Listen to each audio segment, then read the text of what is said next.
Vous écoutez Radio Balance en partenariat avec Genibet.fr.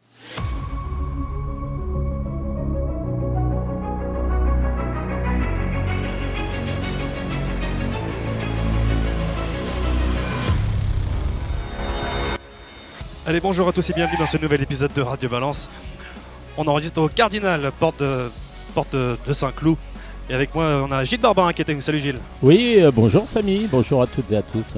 On aura Dominique Cordy qui va arriver dans un instant. On a une grosse émission avec Guillaume Macaire qui est là pour parler de son nouveau livre. On reviendra avec lui avec une longue interview, ce sera avec Dominique Cordier. Mais on va commencer avec les pronos du trot, bien sûr, avec Alexandre Decoupman, avec Hubert Smadja. Et restez bien en fin d'émission, on a des lots à gagner pour cette fin d'année, pour un petit cadeau de Noël. Dominique Cordier vous dira comment le faire. On retrouve tout de suite l'interview de Guillaume Macaire avec Dominique Cordier. Genibet.fr, le meilleur du pari hippique en ligne sur Internet et mobile. Avec nous, et on l'en remercie, Guillaume Macaire. Bonsoir Guillaume Macaire. Bonsoir. Alors, votre présence dans Radio Balance dans cette émission spéciale Noël, elle est simple. Nous faisons gagner à nos auditeurs les plus perspicaces 20 exemplaires de votre dernier opus. C'est un roman, ça s'appelle Sans vraiment choisir, cela vient de paraître. C'est édité par les éditions Bonance. Et on peut l'acheter si on veut l'avoir avant de la gagner à la shop de Jour de Galop. Votre troisième roman, j'ai lu la très bonne interview qu'a faite Samuel Marchesso dans Paris Turf, et je m'aperçois que c'est déjà un vieux roman dans votre esprit. Ça fait 4 ans que vous l'avez écrit. Oui, je l'avais écrit oui, il y a quelques années, puis c'était resté dans les tiroirs. Et puis, c'est quand même assez difficile de trouver des éditeurs. Là, ça c'est un éditeur local, puisque Bonance, c'est Lens, qui est juste devant la maison là où j'habite, là à la Palmyre. Donc c'est pour ça que ça s'appelle comme ça. Et puis je lui ai fait lire le bouquin, il m'a dit ça m'a plu, je le fais, allez voilà. Et ça s'est fait comme ça. 146 pages. 146 pages. Vous le dites, ça se lit vite parce que maintenant les gens ils veulent que ça aille vite, donc votre roman se lit vite. Vous dites aussi que vous n'aimez pas les happy end, vous préférez laisser l'esprit du lecteur divaguer. C'est votre troisième roman, je le disais. Qu'est-ce qu'il différencie du premier à pied, à cheval, en voiture, du second à la plume sergent-major ou à la mine de plomb? Là, on est dans une intrigue policière qui se passe dans une ville que vous aimez beaucoup, c'est Aix-les-Bains. Oui, tout à fait. C'est pas tant que ça différent, parce que j'ai essayé toujours de noyauter avec des histoires vraies de course. Bon, la plume sergent-major, ça avait un côté un petit peu plus éducatif au niveau de l'histoire des courses. Bon, ici, l'action se situe dans une époque déjà un petit peu, il y a plus d'admission, enfin oui, puisque ça 1940, ça la dernière guerre. Ouais. Bon, parce que malheureusement, c'est pas pour dire que c'était mieux avant, mais ça permet plus de choses. Les courses telles qu'elles étaient avant, elles étaient plus proches peut-être de leur genèse et de leur vérité. Et puis parce que ça s'est trouvé comme ça. En fait, vous savez, quand on écrit un livre, on démarre d'une idée et puis c'est la plume qui court un peu et qui nous guide aussi. Puis évidemment, on mélange des choses qu'on a connues, qu'on a vues, etc. Et ça c'est voilà. Et puis je trouve que l'endroit est assez inspirant. La ville d'Aix-les-Bains. C'est pour ça que c'est vrai que j'aime toujours bien aller aux courses là-bas, parce qu'il y a le côté villégiature qui a été créé en fait sous le Second Empire avec des villes d'eau et justement il a fallu y adjoindre des casinos, des hippodromes pour distraire un peu les curistes. C'est l'histoire, vous dites que vous restez très attaché à celle qui fut l'épouse de Napoléon III, Julie de Montijo, donc la belle-sœur du duc de Morny. Est-ce que vous regrettez de vivre à notre époque? Est-ce qu'il y a vous parlez beaucoup de l'histoire des courses lors de vos différentes interviews. Est-ce que vous regrettez de ne pas avoir été rattaché à cette histoire des courses d'une autre époque, d'un autre temps? Peut-être celle du duc de Morny, justement. C'est difficile à dire. C'est difficile à dire parce que avec du recul, on comprend beaucoup de choses. Quand on est dans l'action d'un truc, c'est peut-être un petit peu différent. Peut-être qu'il y a quelques années, on ne savait pas non plus comment les choses allaient évoluer. le véritable problème, c'est que le cheval, qui est à la base de tout dans l'histoire des courses, est un animal qui était indispensable il y a 150 ans, et du temps de Gilles Montiro en particulier, et même on va dire jusqu'en 1914. Et l'âge d'or des courses, c'est la guerre de 70 à la guerre de 14, en réalité, si on se penche un petit peu sur l'histoire. Comme le cheval est devenu un animal aujourd'hui qui je dirais pas qu'emmerde tout le monde, mais c'est presque ça. Bon, nous, on en a encore l'utilité. Sinon, il n'a plus d'utilité, ce pauvre animal, alors que pendant 20 siècles, pour partir de l'an zéro, il a été indispensable à l'homme pour tout faire quasiment. Et puis quand le moteur explosion a pris sa place, ils ont cohabité pendant 20 ans, puis après c'était terminé, l'animal a été vaincu contre la machine. Et certainement que tout ça, c'est pas un avantage pour nous par rapport à ce qu'on fait aujourd'hui. Le cheval, il a été parqué dans des endroits, il ne doit pas en sortir globalement, alors qu'à l'époque, il était partout dans les rues, il était indispensable. Songez que par exemple, entre les deux guerres, quand des gens dans les campagnes n'avaient pas le téléphone, s'ils n'étaient pas capables d'atteler un cheval en pleine nuit pour aller chez le médecin, quand ils avaient une appendicite, ils avaient une chance sur deux de crever, quoi. Donc le cheval était vraiment l'animal indispensable, parce que lui, en pleine nuit, même sans lumière, il se repérait par instinct, par mémoire du corps, parce qu'il avait eu l'habitude de faire les chemins comme ça. On raconte l'histoire d'un cheval qu'un marchand de chevaux avait vendu et qui avait appartenait à un mec qui faisait sa route tous les soirs en s'arrêtant à tous les bistrots. Le cheval, de lui-même, il trottait aux endroits, il s'arrêtait à ce bistrot-là, il s'arrêtait à ce bistrot-là. Le mec qui l'a acheté dit: mais qu'est-ce qu'il a, votre cheval? Il s'arrête dans tous les bistrots. Bah oui, parce que le cheval, ça a de la mémoire, donc on le dresse à quelque chose. Si c'est s'arrêter dans les bistrots, il s'arrête dans les bistrots, devant les bistrots. Et si c'est de sauter les obstacles, il le fait. Si c'est de se coucher par terre et de lever une patte, si on lui demande, il le fait. C'est un animal d'une grande générosité. Comme il a de la mémoire, on peut lui apprendre tout ça. Et c'est pour ça que c'est un animal assez merveilleux, à qui personnellement j'ai quand même donné ma vie, consacré ma vie, et je regrette rien. Bon, de temps en temps, j'aime bien aussi lui faire un ode. Bon, là, c'est d'une façon un petit peu légère, mais voilà, pour pas mal je trouve que c'est très inspirant, et on a autant de plaisir en fait quand on écrit que quand on lit, parce qu'on voyage à travers des époques, à travers des personnages, etc. Et le gros avantage de la lecture, même si ça demande un petit peu plus d'attention que de regarder un film, c'est qu'on peut créer ces personnages soi-même. Le lecteur habille ces personnages comme il veut, les plantes comme il veut, et crée comment on dit, ces paysages derrière, tout ça, le théâtre dans lequel les acteurs du livre vont évoluer, un peu à son idée à lui, par rapport à des endroits qu'il connaît, par rapport à des choses qui l'inspirent. C'est pour ça qu'on est souvent déçu quand on a beaucoup aimé un livre et qu'on regarde le film, parce que le livre, il nous a permis de rêver et de s'extérioriser en faisant marcher son propre cerveau. Avec le film, on est obligé de prendre ce que le réalisateur a réalisé, puis si c'est pas tellement ce qu'on avait imaginé, on est forcément déçu. Quelque part, oui, c'est vrai que le film détruit l'imagination par rapport aux images qu'on se fabriquait dans la tête. Lecture, je pense qu'il faut quand même encourager la lecture, parce que la lecture, c'est quand même un très bon dérivatif, et qui permet de créer même pour chaque lecteur, de créer un petit peu quelque chose et de faire. C'est pas le problème du cinéma, c'est qu'on est au bord du procédé subliminal, quoi. Tandis que le livre, il oblige à son lecteur à créer quelque chose et à être beaucoup plus réceptif, je dirais. On vous a connu peintre avant de connaître Macaire écrivain. Vous vous sentez plus proche de quel art? La peinture, on ne parle pas de la même chose. La peinture, l'écriture, de ce que j'ai lu dans l'interview de Marchesso, vous écrivez très vite. Écrire, c'est pas long en réalité. Quand on est dedans, ça va vite. Ce qui est très long sur un livre, c'est les corrections. Oui, ça c'est très long et assez rébarbatif. C'est fastidieux. Et en plus, souvent, malheureusement, quand on est dedans, on est moins sensible à ce qu'on pourrait corriger, même des textes. C'est pour ça que finalement, ce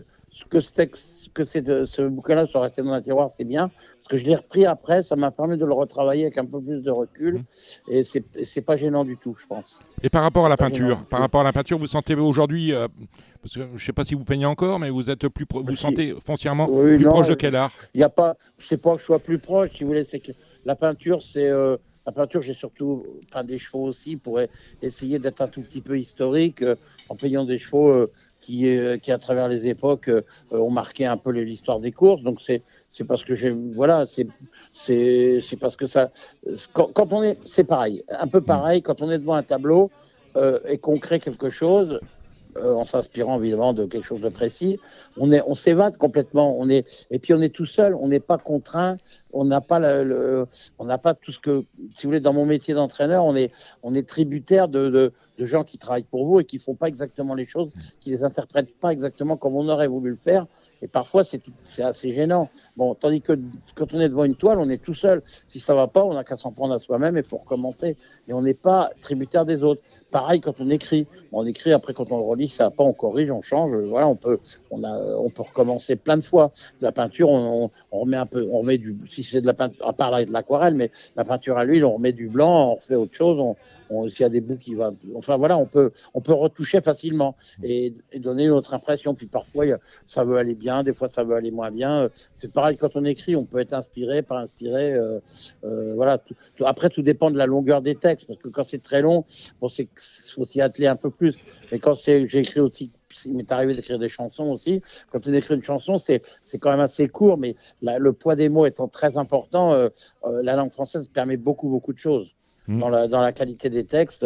Après, il faut la musique qui va avec, mais voilà, c'est assez amusant, ouais, c'est assez amusant. Vous avez encore combien de romans dans vos tiroirs, Guillaume ?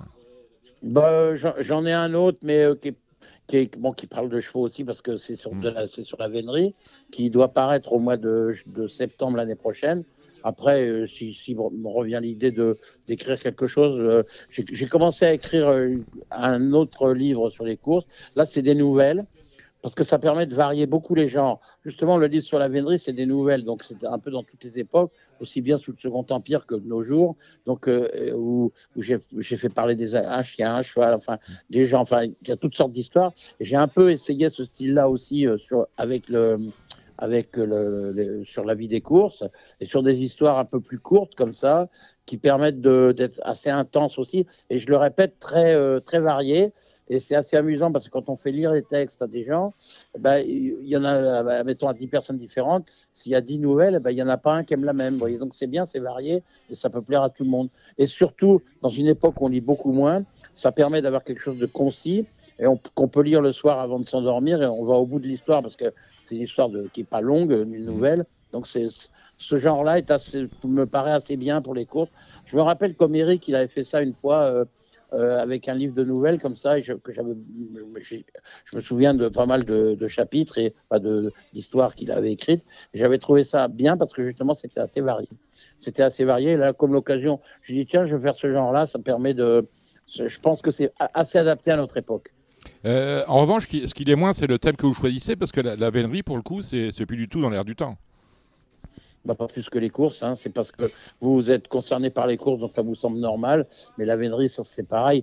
L'air du temps, vous savez, la vénerie, c'est surtout parce que c'est très attaqué. C'est très attaqué parce que parce qu'en fait, c'est qu'une question de lutte des classes. Parce qu'en réalité, peut-être vous le savez, je sais pas si vous le savez, mais par exemple, pour 20 animaux qui sont tués à la chasse de la même race, disons un sanglier ou un cerf, il y en a pour 19 tués au fusil, il n'y en a qu'un seul pris avec des chiens courants. Hein.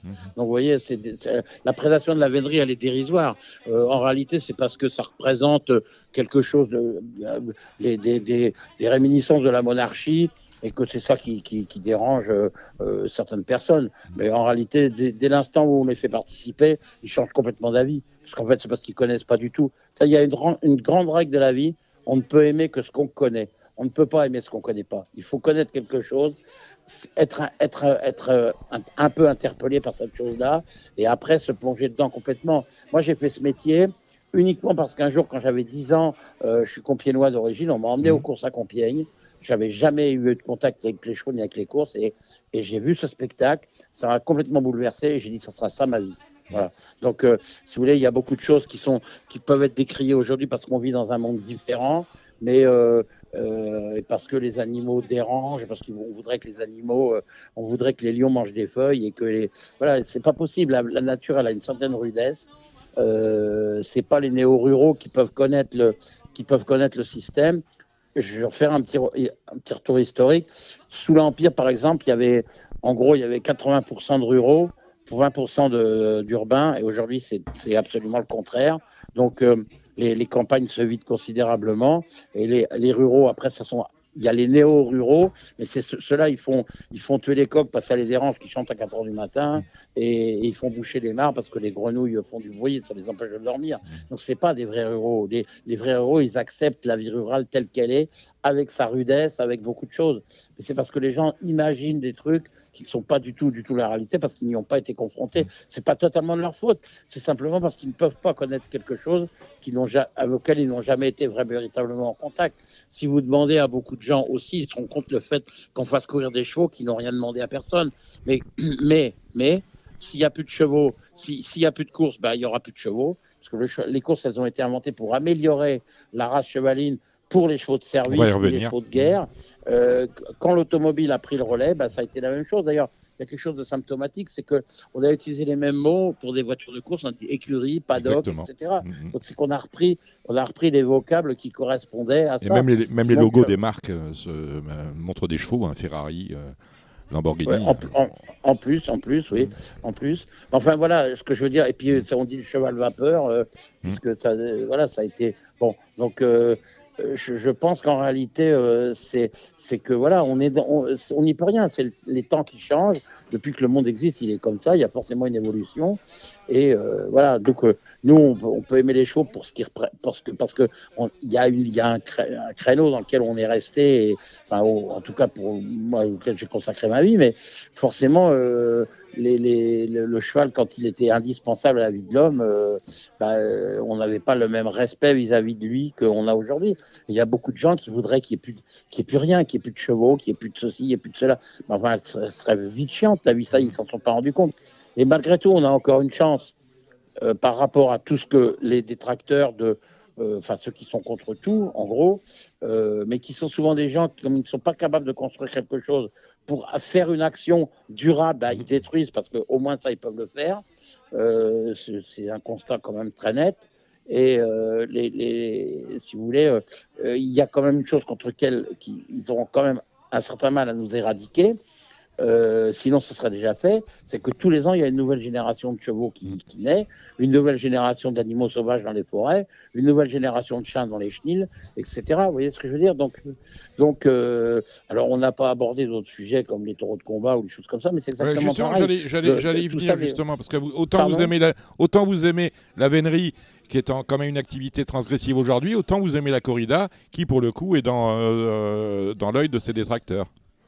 Oui, mais c'est exactement pareil. Moi, si vous voulez, je suis compiègnois. Je suis né à Compiègne, donc il n'y a pas de corrida à Compiègne. Tout ça, la vénerie. On m'a emmené à la chasse quand j'avais 10 ans. C'est pareil, j'ai forcément pas été insensible à cette messe païenne. Bon, donc c'est parce que c'est quand même ce qu'on apprend dans sa jeunesse. Si on m'avait appris à faire autre chose, j'aurais à faire de l'alpinisme ou je sais pas quoi. Peut-être que c'est ça qui m'aurait sensibilisé. Je vous répète, on ne peut aimer que ce qu'on connaît et de ce à quoi on a été confronté dans son jeune âge. Pour pouvoir aimer, être sensibilisé aux choses, les aimer ou ne pas les aimer, mais voilà, ou les détester. Mais je pense que après il y a une histoire de tolérance parce qu'il y a beaucoup de gens qui sont contre tout, mais je dis ils sont contre tout par nature parce que finalement rien ne les intéresse. On peut s'intéresser à beaucoup de choses. Il y a que après que ce qui est vital pour eux, ceux pour qui le vivre avec les chevaux c'est un modus vivendi, c'est vital. Eux ils trouveront que c'est vital comme ça. Les autres ils vont vous dire ah non les chevaux on n'en a pas besoin, on n'a pas besoin de chevaux. Pourquoi les pauvres chevaux s'ils naissent ils vont mourir? Oui, mais ça c'est la vie, la mort, c'est deux choses qui vont ensemble et qui sont immuables. Et on peut rien changer à tout ça. Le problème c'est que voilà il y a des façons de penser qui sont différentes parce que des gens sont beaucoup moins concernés par tout ça et donc ils sont beaucoup plus focalisés sur ce qui ont des obligations vitales pour eux et pas ce qui sont très éloignés de leur façon de penser, quoi. Voilà qui est dit, Guillaume. Guillaume, pour revenir à des sujets plus actuels, on a toujours Auteuil, on a appris hier ou avant-hier, à la suite de la première réunion du comité de France Gallo, qu'on gelait les 40 millions qui étaient destinés à rénover Auteuil. On a deux options désormais, elles sont moins ambitieuses que celles qui consistaient à refaire tout du sol au plafond. Ce genre de décision vous inspire quoi par rapport à ce qui reste le temple de l'obstacle en France ? Bah, écoutez, moi, je savais déjà que ça, depuis bien longtemps que ça allait se passer comme ça. Je sais aussi depuis bien longtemps que les courses sont en très mauvaise posture, les courses d'obstacles en particulier. Je reviens à ce que j'ai dit plus haut, parce que nos tracteurs peuvent dire oui, il y a des chevaux qui se tuent, il y a ceci, cela. Effectivement, c'est violent. Les courses, c'est quand même un peu, prenez-le entre guillemets, ce que je vous dis est un peu plus édulcoré peut-être que les mots que je vais utiliser, mais c'est volontaire. C'est quand même un peu marche ou crève, donc c'est comme ça. Mais le problème, c'est que la beauté du sport passe aussi par là. On n'a pas du tout envie que nos chevaux, on n'aime pas que nos chevaux s'accidentent, etc. Mais si on regarde bien, pour un cheval qui se tue en course de façon un peu violente.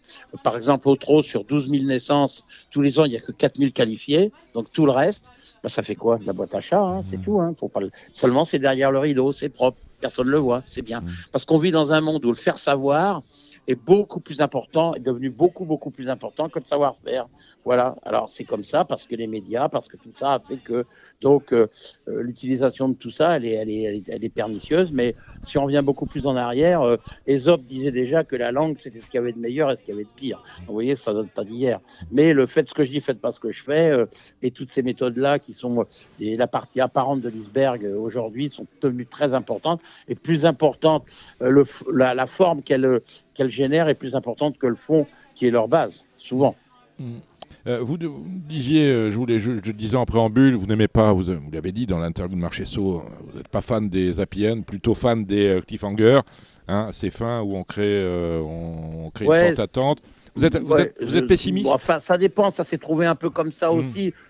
Il se pourra très bien qu'un jour on tombe sur des happy end aussi. Hein.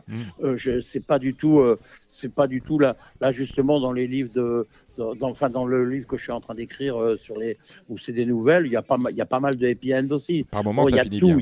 Oui, il y aura tout, Bon, je pense que simplement les circonstances ont été comme ça, et puis parce que c'est souvent pour que la tension monte un tout petit peu aussi dans une histoire. Forcément, en général, on se dirige vers des choses un petit peu compliquées à la fin. Donc, il peut y avoir une épienne, c'est possible, mais ça s'est trouvé comme ça. Mais je suis pas non plus omnibulé par faire absolument des fins calamiteuses. Hein. C'est pas forcément ça. Non.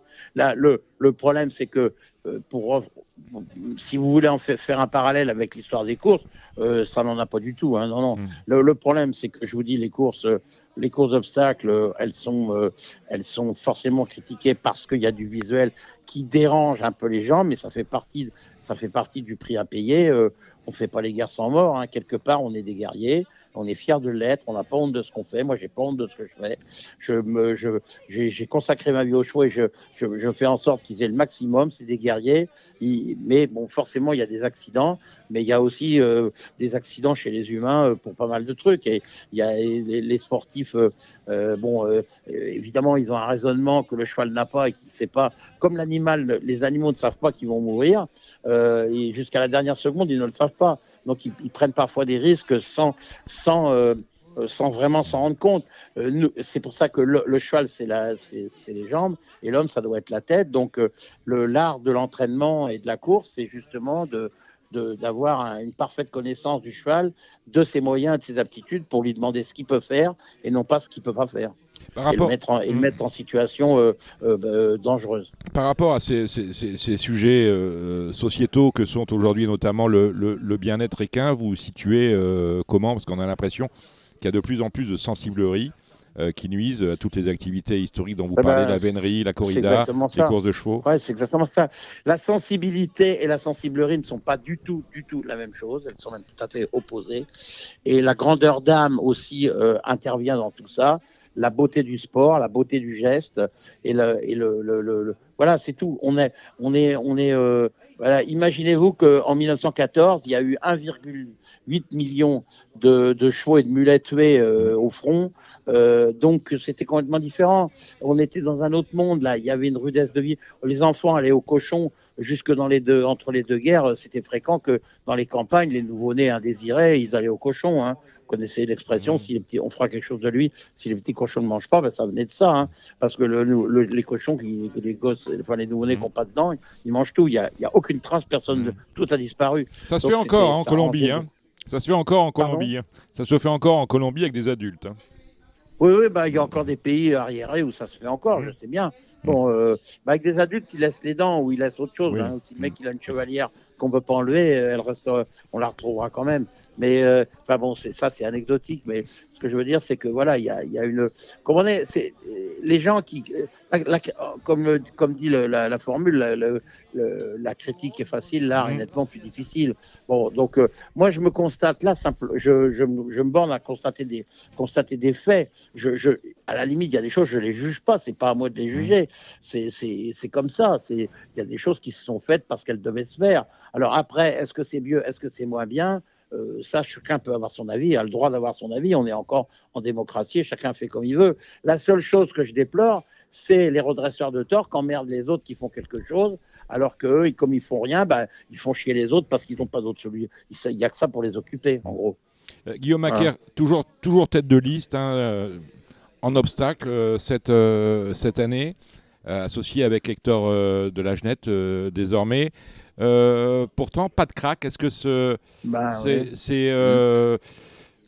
ces étoiles dans les yeux que peuvent vous mettre les grands chevaux, est-ce que ça vous manque, cette sensation, cette adrénaline? Bah, écoutez, très honnêtement, bon, je préférais avoir des bons chevaux Bien parce sûr. que il y a une reconnaissance beaucoup plus nette par rapport à ça.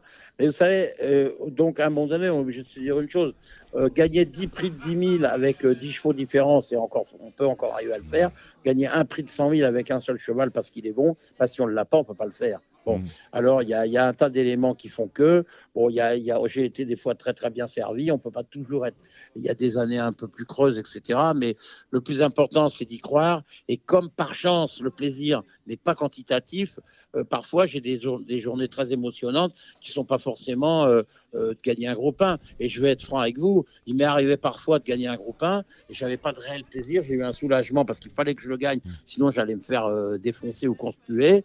Et parfois, j'ai gagné des petites courses sur des petits hippodromes pour des gens qui avaient élevé le cheval, qui étaient venus, etc., qui avaient franchement la larme à l'œil. Et mon plaisir, il était très intense parce que je sais que j'aurais fait un grand plaisir. Et on a partagé ce plaisir-là en prolongeant les choses, voilà, en faisant un bon casse-croûte après, ou même peut-être on l'avait fait avant au cas où. Mais aujourd'hui, bah, les courses à pas d'heure et tout ça, bah, ça permet plus tous ces trucs-là. Donc toute la convivialité qui était autour des courses, l'art de vivre que ça représentait, le goût du beau sport, du bon goût, du savoir-vivre, etc.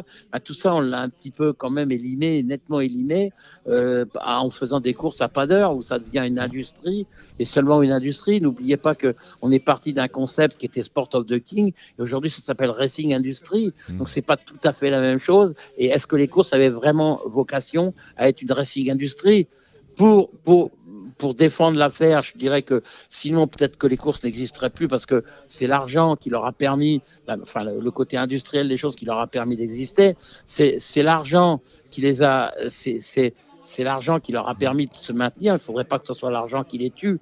Et il y a quand même un principe extrêmement important que parfois nos dirigeants occultent complètement, c'est que dans ce système-là, pour les propriétaires, le propriétaire qui représente la voiture et le parieur qui représente l'essence qu'on met dans la voiture, il y a quand même une grande règle. C'est que si c'est quand même la passion qui fera venir l'argent dans le système, ce sera jamais l'argent qui fera venir la passion. L'argent n'est jamais qu'un vecteur, c'est pas un élément de passion, l'argent, à moins de s'appeler Picsou et de compter ses sous toute la journée. Mais sinon, ce qui compte, c'est ce qu'on peut faire avec de l'argent. C'est pas ce que ça représente en tant que tel. Voilà ce que je pense. Est-ce que ces courses flamboyantes d'avant dont vous parlez, notamment dans Sans vraiment choisir, vous les retrouvez quelque part en Angleterre? Je pense à Cheltenham, je pense à Liverpool.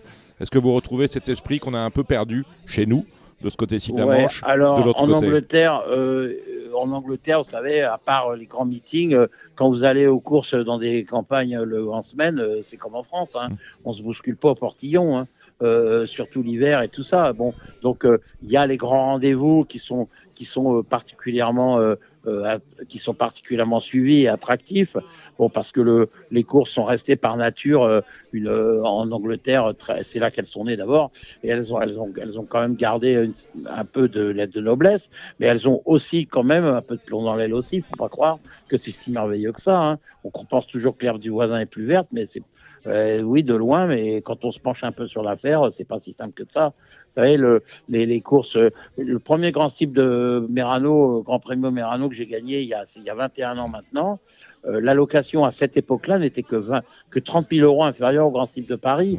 Donc le côté moribond des courses dans certains pays européens comme l'Italie, ou quand le Grand Premio Merano a été créé, c'était le deuxième Grand Type européen entre la Gold Cup ou le Grand National et le Grand Type de Paris. C'était même mieux payé à l'époque, dans les années 20 quand ça a été créé.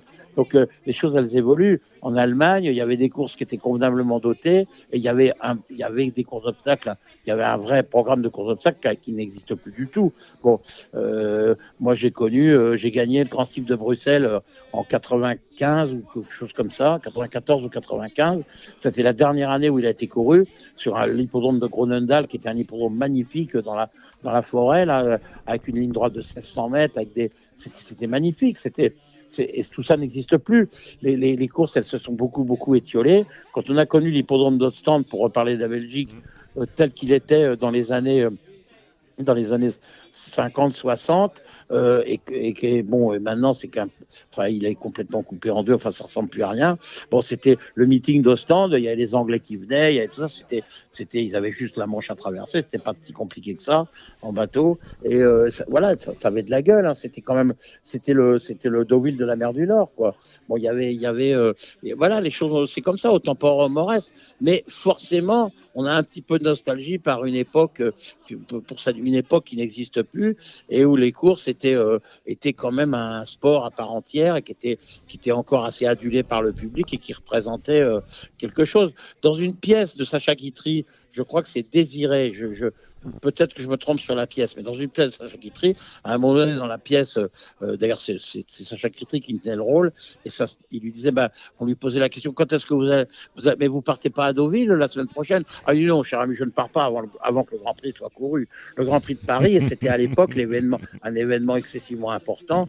Il y avait, par exemple, dans les années 30, l'année où Tech by Tip l'a gagné, pour être précis, il y a eu plus de 100 000 entrées payantes à Longchamp, sans compter les ayants droit.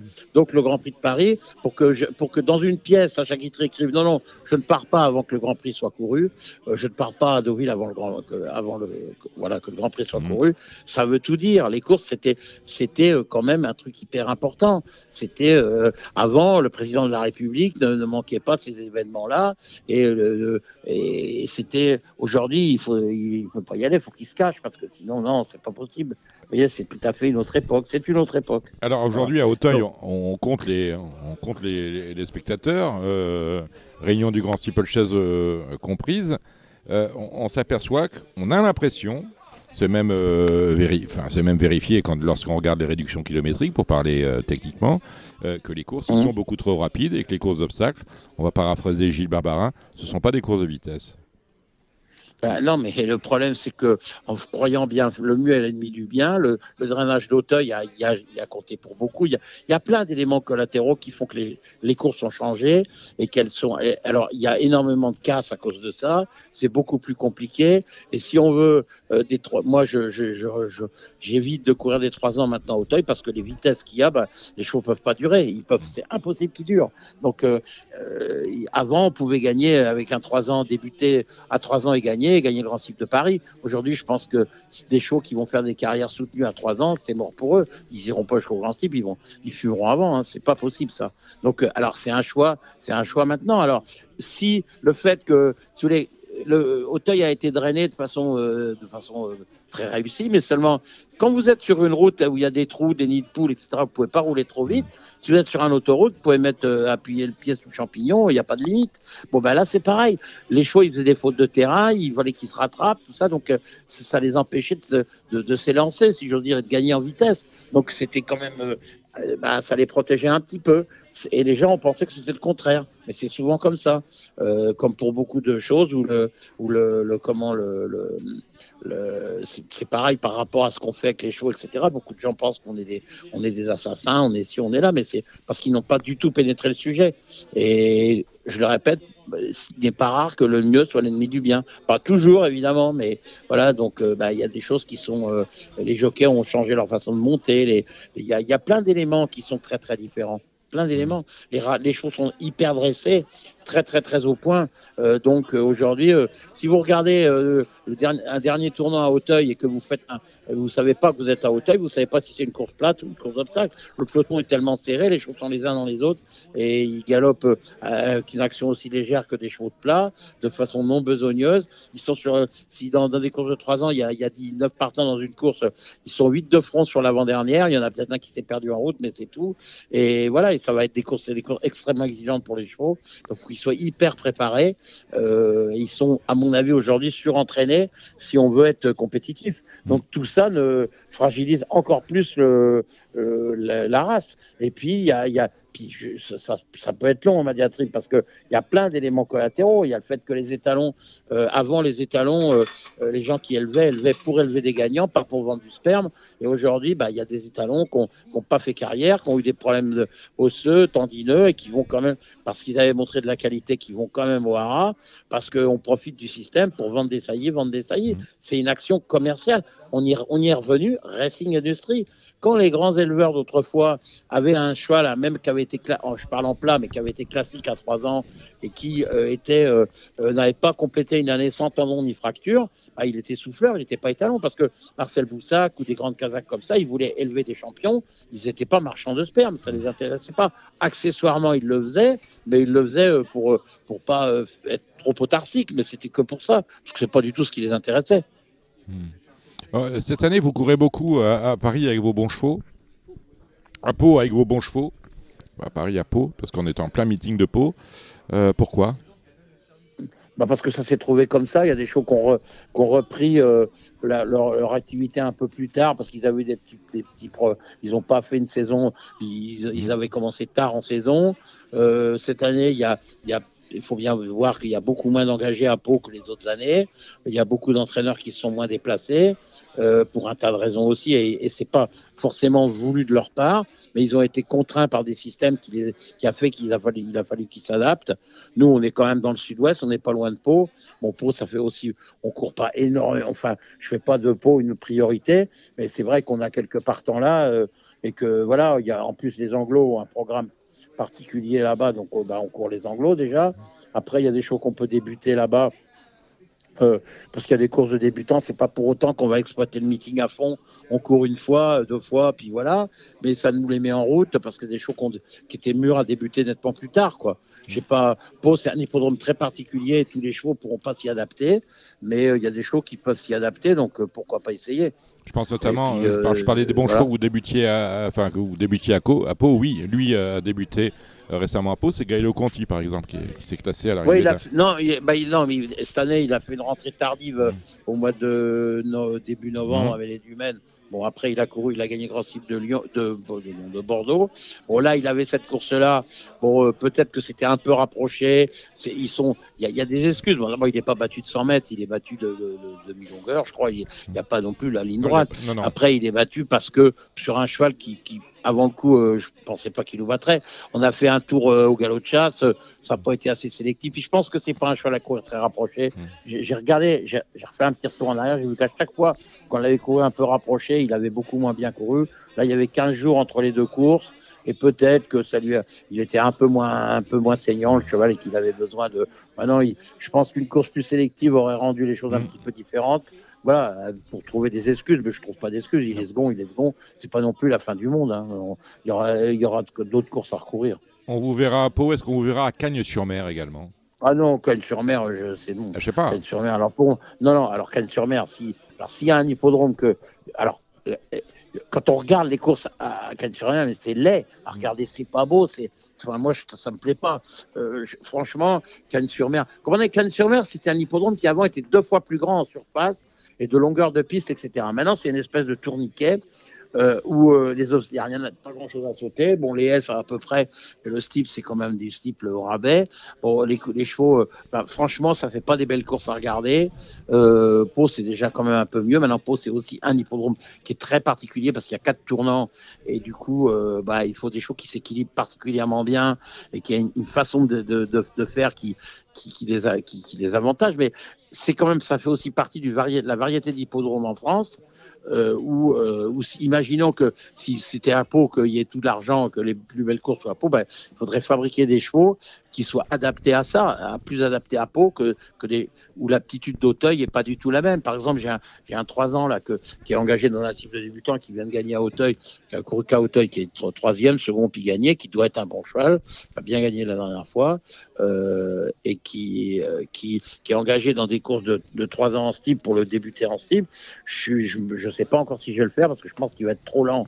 Pas trop lent, mais il vient pas assez facilement à la main en face au moment où les courses s'accélèrent à Pau.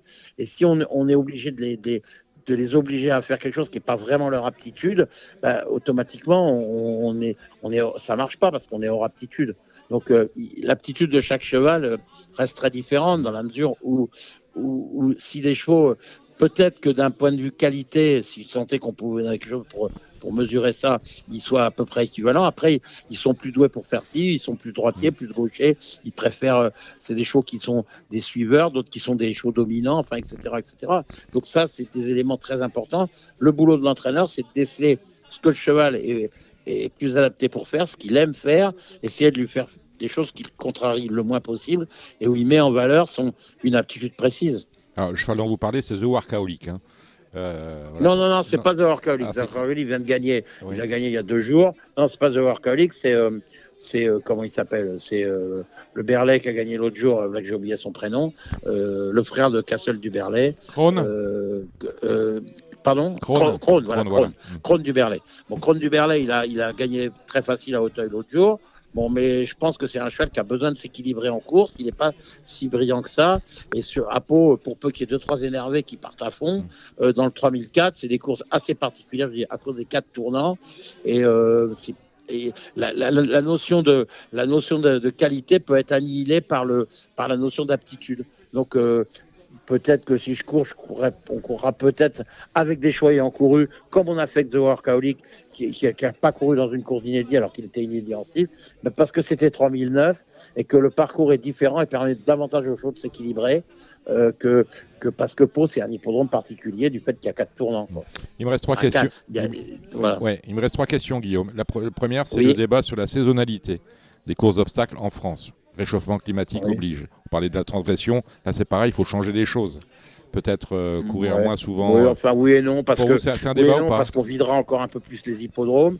Parce que je pense qu'il y a beaucoup de... Vous savez, hier 3, il faisait chaud, on courait au mois de juin, le Grand Steeple, elle l'a gagné 3 ans de suite. On peut trouver des exemples et des contre-exemples. Aujourd'hui, les hippodromes sont bien arrosés. Il faut aussi que des chevaux d'aptitude, de bon terrain puissent s'exprimer aussi. Je pense qu'il en faut pour tous les goûts.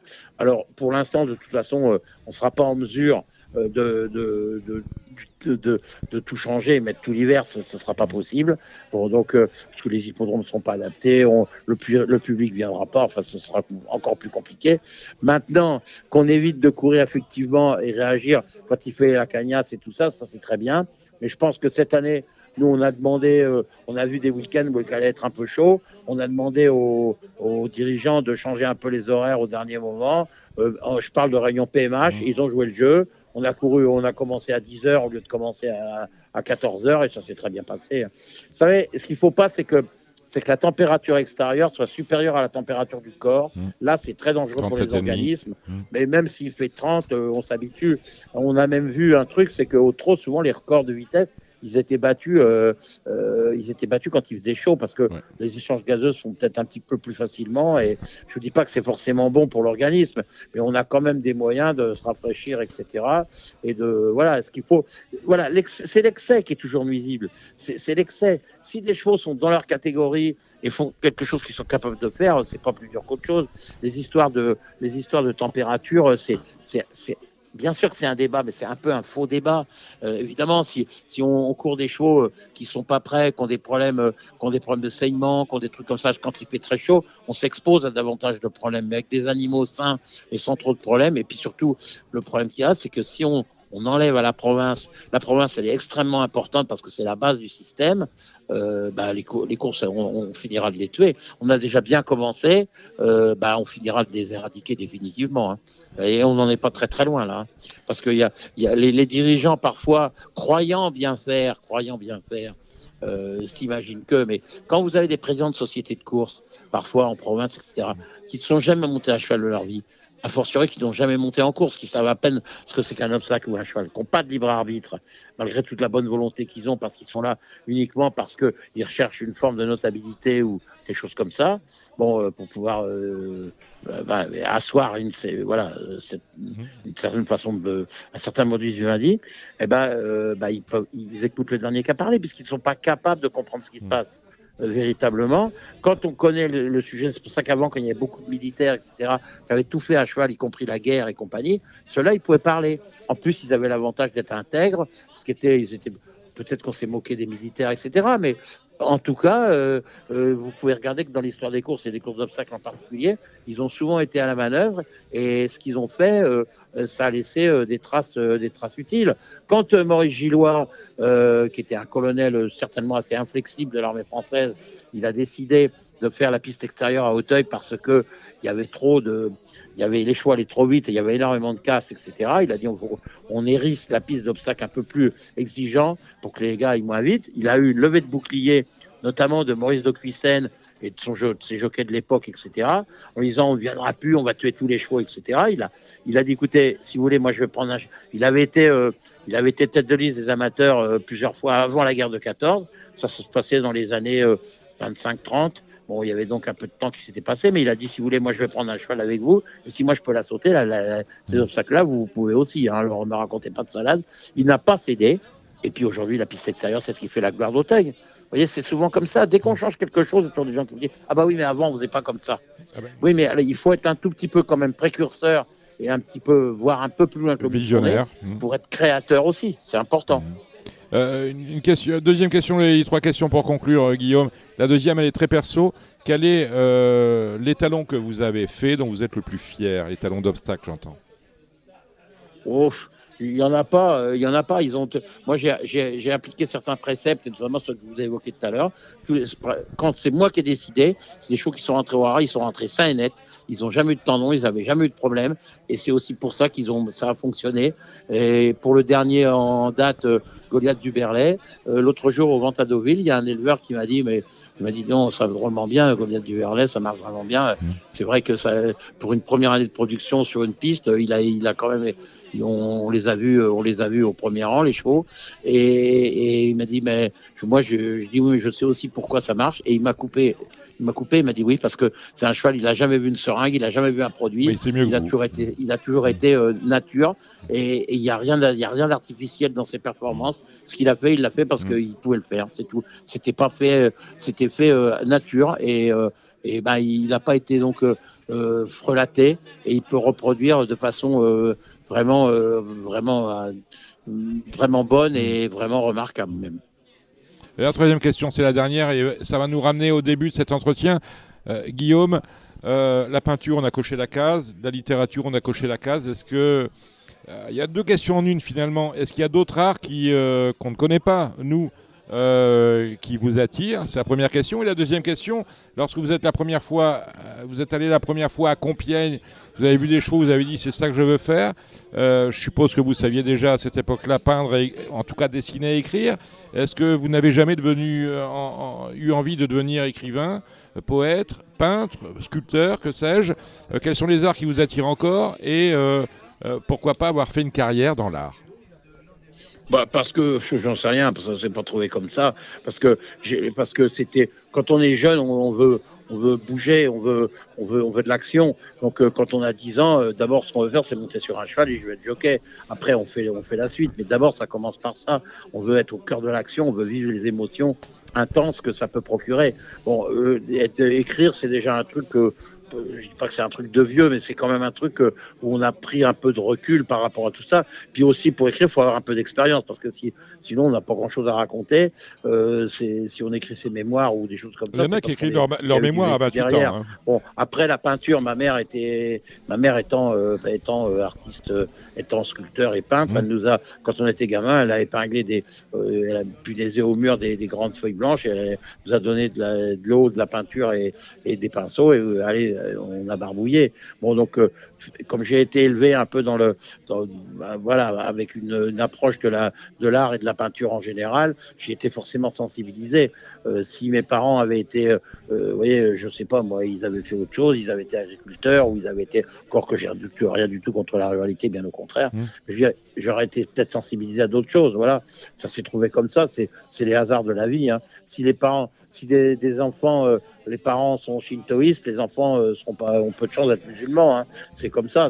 On subit forcément l'influence parentale et le pays dans lequel on vit, la région dans laquelle on vit, enfin, et tout ce qu'il y a autour et qu'on peut regarder.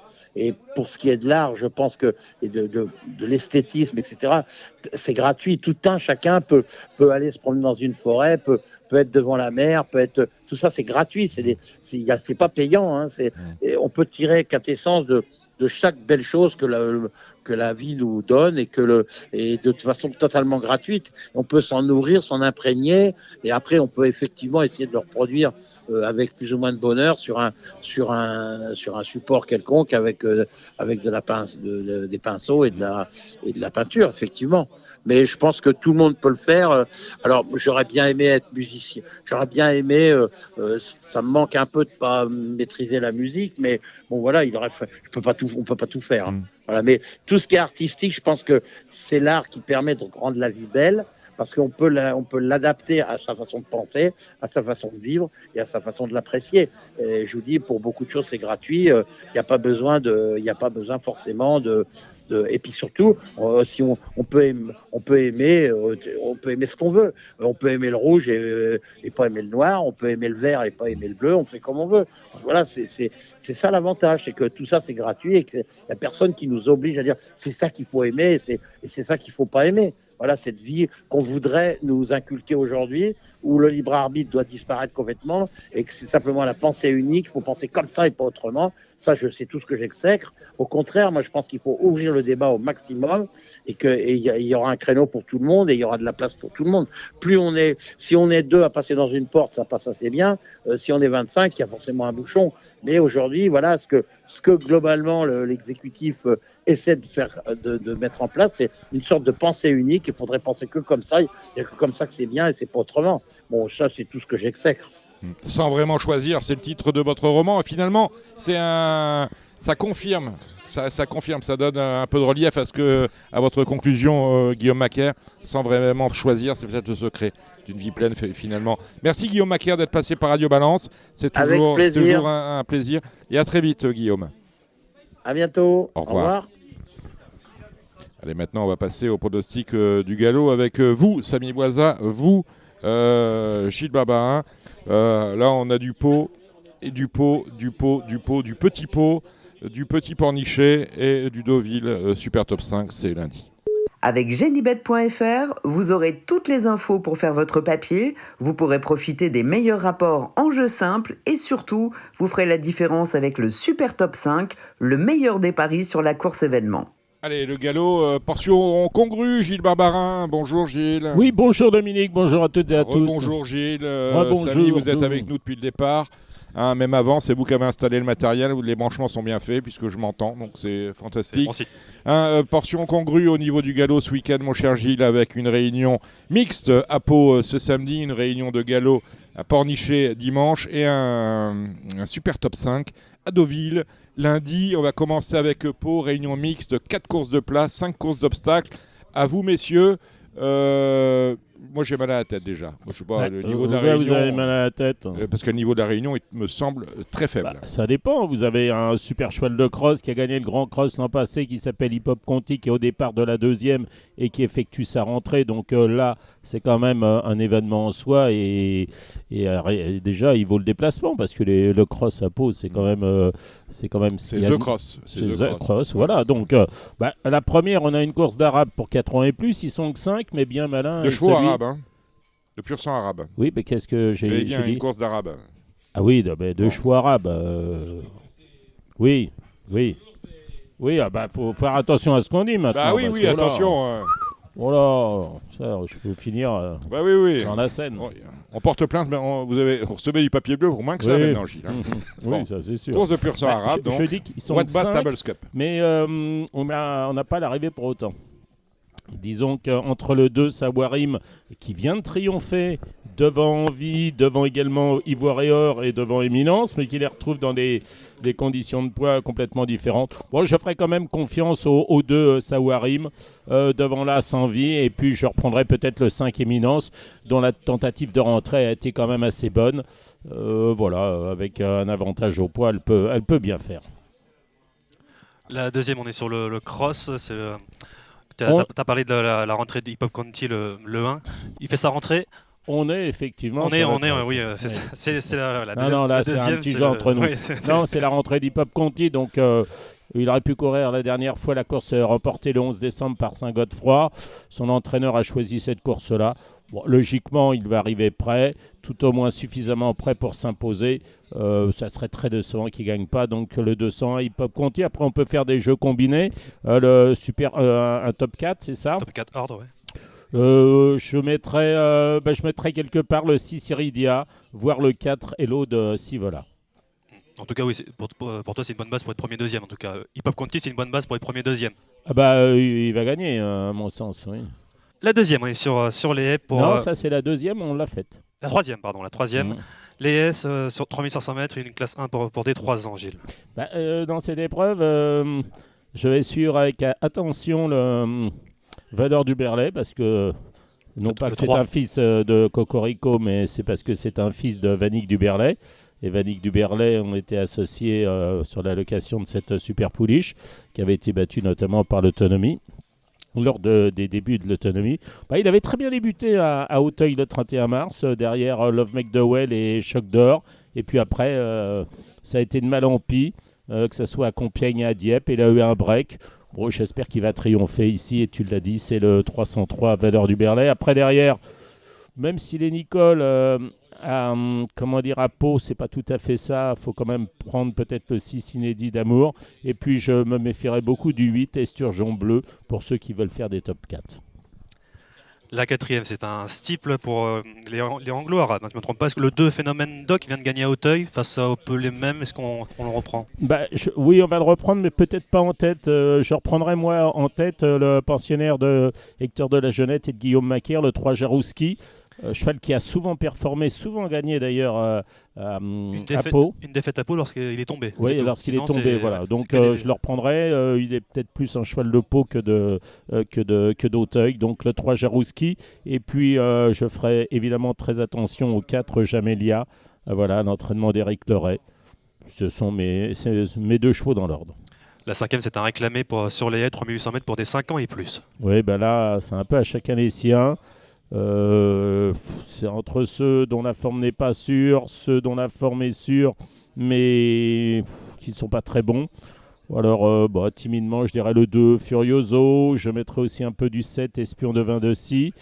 Voire aussi du 4, Firestorm, l'entraînement d'Arnaud Chaillet. Et puis là, et Pictel, mais vraiment, c'est du bout des doigts, du bout des lèvres. Hein. Ouais. La sixième, on va commencer on dit catégorie divisée pour des 4 ans et plus sur 2000 mètres, les courses de plat. Là, c'est la troisième épreuve, il me semble. Il me c'est semble, des valeurs, donc, voilà, c'est une... oui, c'est ça. Ah oui, le top weight, ouh là là, oui. Ah oui, là, ça pique, là. Là, bon, écoutez, il y a des partants. Hein. Timidement, le 5 Mona Lisa, le 6 Born to Dream et le 7 Lady Pink. Mais vous avez l'habitude, ceux qui m'écoutent régulièrement, c'est pas trop mes courses. La 7e, une course à condition pour des 4 ans sur les haies, 3600 mètres. On revient en obstacle. Bah là, il y a à boire et à manger. Ce sont des AQPS pour la plupart. Je crois que ce sont tous des AQPS d'ailleurs. Oui, c'est ça. Avec des chevaux inexpérimentés, certains débutent en haie, certains n'ont jamais vu même un hippodrome de plat. Bon alors, le 6 Kizara a très bien couru le 11 décembre, en étant 4e derrière 3 bons chevaux.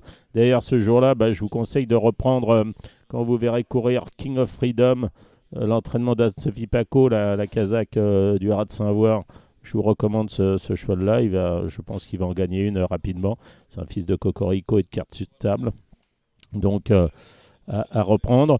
Derrière, je mettrais peut-être là ce Coco Chaga, mais c'est un peu à chacun les siens. Peut-être le 2 Cocktail brésilien. Bon, c'est une course très ouverte. Écoutez peut-être les informations qu'ils donnent sur Equidia. Moi, je suis pas un grand fan. La 8e, c'est un handicap. Toujours, c'est le même handicap. C'est la deuxième épreuve. Là. C'est la deuxième épreuve. Là, j'aime bien le 4 Is sur Teen, même s'il a 12 ans. Il est en forme, il fait bien Pau. Les Jean-Pierre Diraud sont souvent gardés pour Pau. Donc, je prendrai ce cheval-là. Après, il y a des problèmes de distance, peut-être pour le 10 Molino qui est rallongé. Pour l'As Nantes-Mort qui est raccourci. Voilà, il y a Super Cute également, le 15 qui peut bien faire, voir le 7 Notre Histoire, mais voilà aussi, c'est pas facile. Et la dernière, on est sur la première épreuve, il me semble. Toujours sur 2000 mètres. Oui, j'ai mis le 3 Agamemnon, qui a fait preuve de forme lors de ses 4 dernières sorties. C'est une victoire et 3 accessites. J'aime bien le 7 Louiski. Voir le 4 Arfan, un rouget avec des œillères en combien 26 de valeur. Mon pauvre monsieur, on a perdu nos repères. Et puis là, Svalina, qui peut peut-être montrer un regain de forme sur une piste qu'elle aime bien. Mais c'est un peu à chacun les siens. Et on a oublié de le préciser, pour les courses d'obstacles, on a un terrain 4,7. Mardi dernier, il était quand même assez... Ça sèche un peu. Moi, quand j'y suis allé le 11 décembre, alors, excusez-moi, j'ai oublié de dire que l'entrée était gratuite à Pau. Excusez-moi, je vais passer par la case... Important.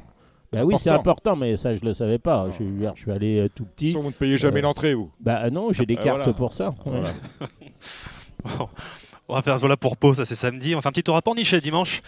En semi-nocturne, on commence à 16h07 avec la première. Pour des 3 ans, un Méden sur 1700 mètres, Gilles. Alors, dans cette épreuve, la base, pour moi, c'est le 9 Almali. En plus, Tony Picon va là-bas. Qui vient d'être deuxième à Pornichet. Voilà, elle vient d'être deuxième à Pornichet. C'est une Kazakh Bizakov. Là, je crois, là, dans les stalles de départ, ce qui n'est pas plus mal sur cet hippodrome où on peut quand même se faire piéger. C'est ça. Donc, je dirais le 9 Almali. Derrière, je me méfie beaucoup du 3 Royal Cadeau. Maintenant, c'est la place dans les stalles de départ qui ne me plaît pas beaucoup. Mais c'est un pensionnaire de Mathieu Bram qui avait débuté avec Delius au mois d'avril dans le juillet. Donc, on peut dire qu'il était quand même assez estimé pour débuter. En plus, c'est un surchil et la mère Isoldina, elle était très bonne. Donc, s'il arrive à effacer son numéro dans les stalles de départ, pourquoi pas pour une surprise. Et puis derrière, je dirais le 6 Q-Bridge. Mais bon, le 9 Almali, ça me semble bien quand même. La deuxième, le prix des lutins, 3100 mètres, handicap divisé pour des 4 ans et plus. Je vais aller sur la ligne de l'autre jour. C'était Raoul 14, Montecinto, terminé deuxième. Montecinto était battu ce jour-là sur Stracella le 23 novembre par Saint-Génie, mais devancé notamment Fatalisme qui retrouve. Fatalisme, il fait toutes ses courses, il a 9 ans. Il n'a pas un bon numéro dans les stalles de départ. Moi, je dirais le 14 Montecinto, le 3 Fatalisme. Et puis derrière, un peu à chacun les siens. Le 10 Spirit of Dance, c'est gagné puisqu'il en a gagné 3 lors de ses 4 dernières sorties. Voilà, il y a le 6 Grise et puis il y en a d'autres. Peut-être le 2 Plateado. Enfin bon, je suis pas... c'est pas trop mes courses. La troisième, un Méden sur 1700 mètres pour des 2 ans. Il y a beaucoup d'inédits? Est-ce qu'on se tente par les inédits ou pas? On peut effectivement aller sur le 4 Pomme Surette. J'ai du mal à lui faire enlever on. Ça, c'est...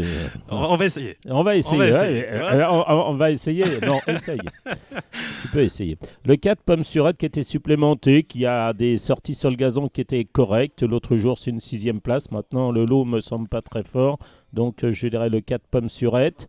Et puis derrière, peut-être le 7 Amazor, l'entraînement d'Edouard Montfort, la casaque Vertimer et frères, le 2 Ernestine, et puis méfiance avec le 6 Estafette, qui défend l'entraînement d'Henri Alex Pantal, la casaque Moussac, qui avait bien débuté, moins bien couru ensuite. Bon, voilà pour cette troisième course. La quatrième, c'est la même chose, mais pour les poules, cette fois-ci. Oui, là, je prendrai aussi Henri Alex Pantal pour sa casaque. C'est le 5 Rigolettos. Ça me semble assez solide. Peut-être derrière le 3 Chessac, avec les œillères, l'entraînement de Christopher Red. Et puis le 7 Lavis, l'entraînement d'Edouard Montfort, toujours la casaque Vertimer et frères. Voilà pour cette quatrième épreuve. La cinquième, le 3100 mètres, l'handicap de catégorie divisée pour des 4 ans toujours. Oui. Là, c'est la dernière épreuve, il me semble. Oui, alors là, difficile de trouver plus régulière que cette jument de 5 ans. Mike Darling, le 5. Là, sa musique, c'est 3, 2, 2, 2, 2, 2, 1, 2, 2.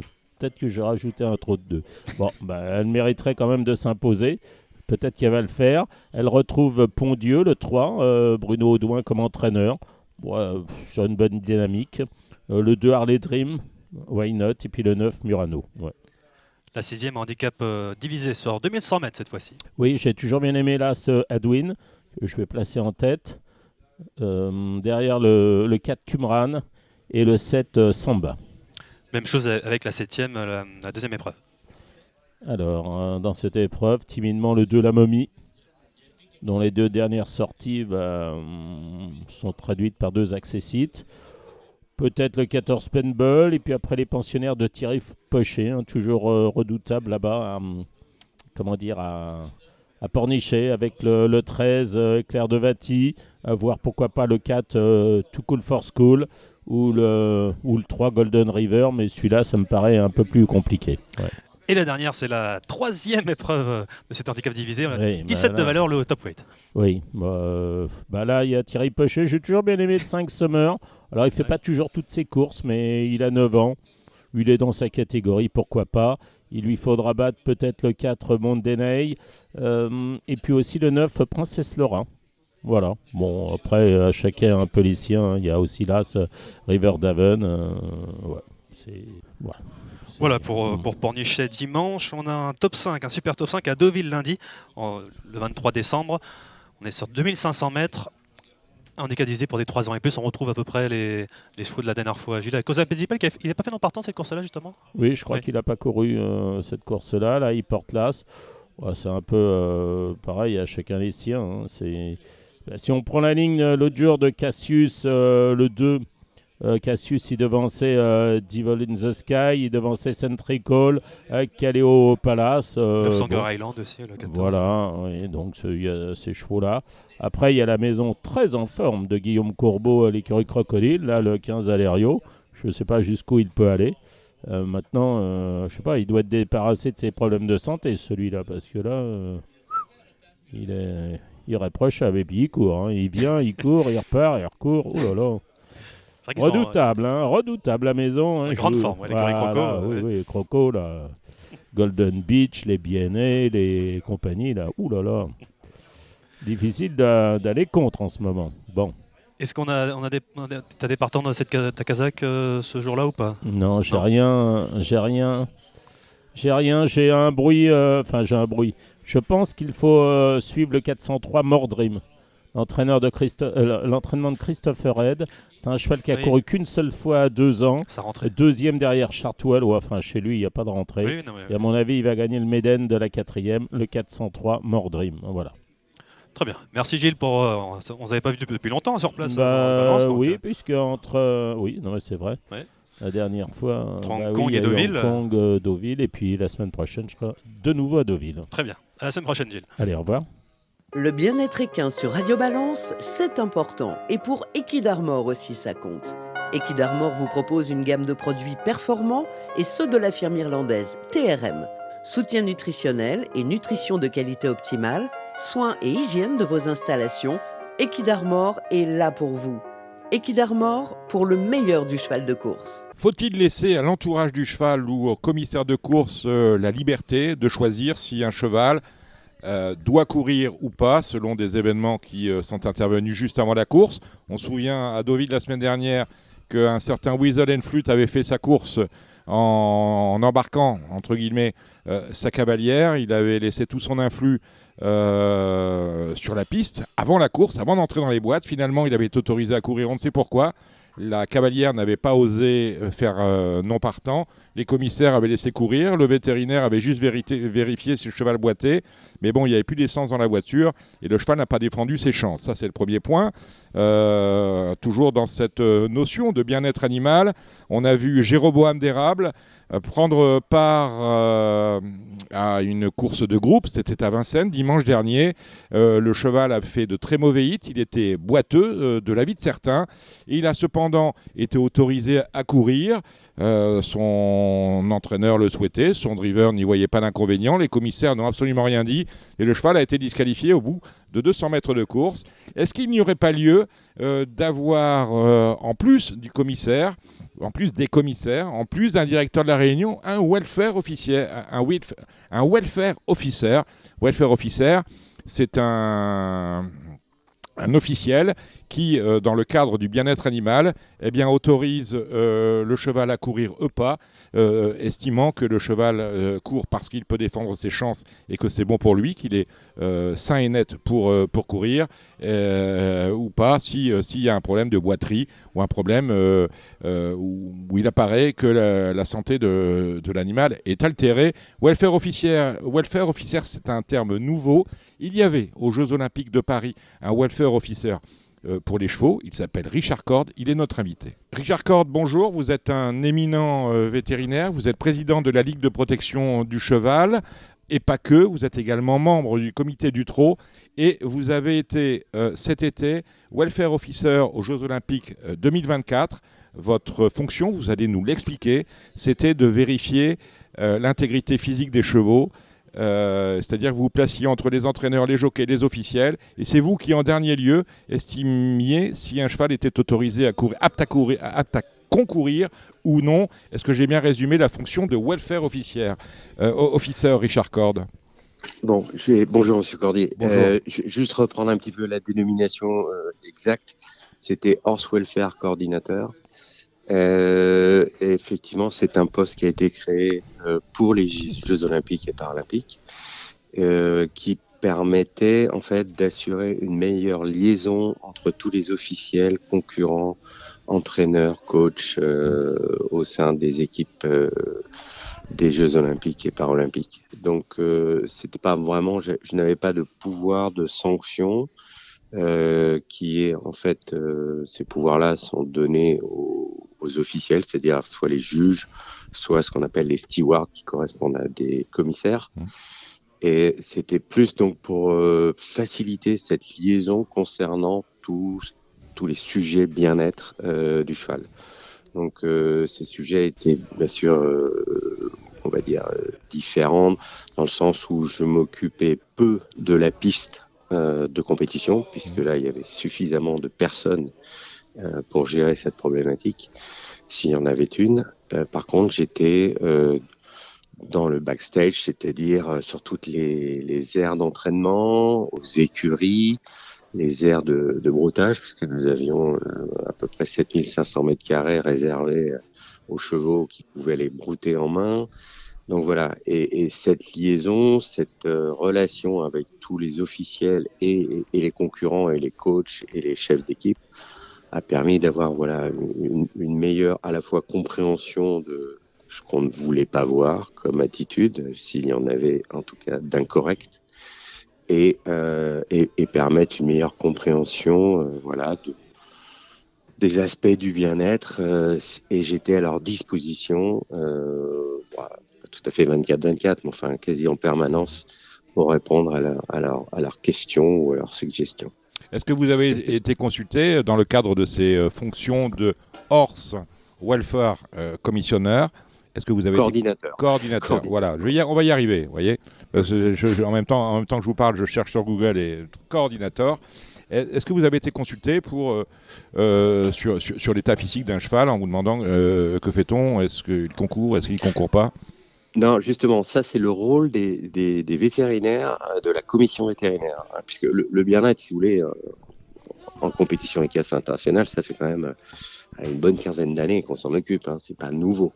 Simplement, voilà, on a voulu mettre un échelon supplémentaire dans cette surveillance de façon à pouvoir aider tous les officiels à mieux gérer, en tout cas gérer plus rapidement, plus efficacement des situations qui seraient, on va dire, anormales ou éventuellement sanctionnables. Donc je n'avais pas de rôle, moi, directement de sanction. Par contre, j'avais un rôle d'alerte. Donc effectivement, on n'a pas eu de problématiques, on va dire, importantes. On a eu des petites choses parfois sur des chevaux qui étaient un petit peu trop travaillés, on va dire, simplement. Voilà. Et donc, j'étais en relation directe avec les commissaires de piste d'entraînement, hein, essentiellement, hein, pas la piste, parce que sur la piste de compétition, il se passe pas grand-chose, on va dire, d'anormal. Hein. Le cheval est en compétition, le cavalier, donc tout ça c'est bien régulé. Par contre, derrière, effectivement, on peut avoir parfois des attitudes, on va dire, pas incorrectes, oui, incorrectes ou pas conformes à la réglementation FEI concernant le bien-être du cheval. Voilà. Mais tout ce qui concerne les sanctions, par exemple les commissaires, donc on appelle nous les stewards, sont à même de distribuer des cartons jaunes à des cavaliers qui manqueraient soit de respect vis-à-vis d'eux, simplement, hein, si les stewards leur font une remarque sur une attitude qu'ils considèrent pas normale, et si effectivement il y a un carton jaune, il y a une suspension pendant 6 mois, donc c'est assez grave quand même. Mais ça, c'est le rôle des commissaires. Et les juges eux-mêmes peuvent également, sur la recommandation de la commission vétérinaire, si elle a pu observer des anomalies, hein, que ce soit sur la piste ou même au box, peuvent intervenir et donner des cartons jaunes également. Vous connaissez aussi bien les sports équestres que les courses de chevaux. Est-ce que cette fonction de horse welfare coordinateur, vous voyez, on y est arrivé, trouverait sens sur nos hippodromes? Disons qu'on a de toute façon un devoir, hein, de surveiller on va dire la bientraitance, parce que le bien-être c'est un concept un petit peu parfois flou. Donc j'aime bien parler de bientraitance. Effectivement, on a ce devoir-là, et au sein des courses, ce devoir il est rempli essentiellement par les commissaires de course, voire aux écuries par les vétérinaires qui sont également qui surveillent également les écuries. Est-ce qu'il doit y avoir un échelon supplémentaire dans l'organisation actuelle des courses? Je ne sais pas vous répondre. Par contre, il y a certainement, oui, on va dire à la fois une formation et on va dire une augmentation de cette surveillance de façon à éviter toute problématique sur la bientraitance des chevaux.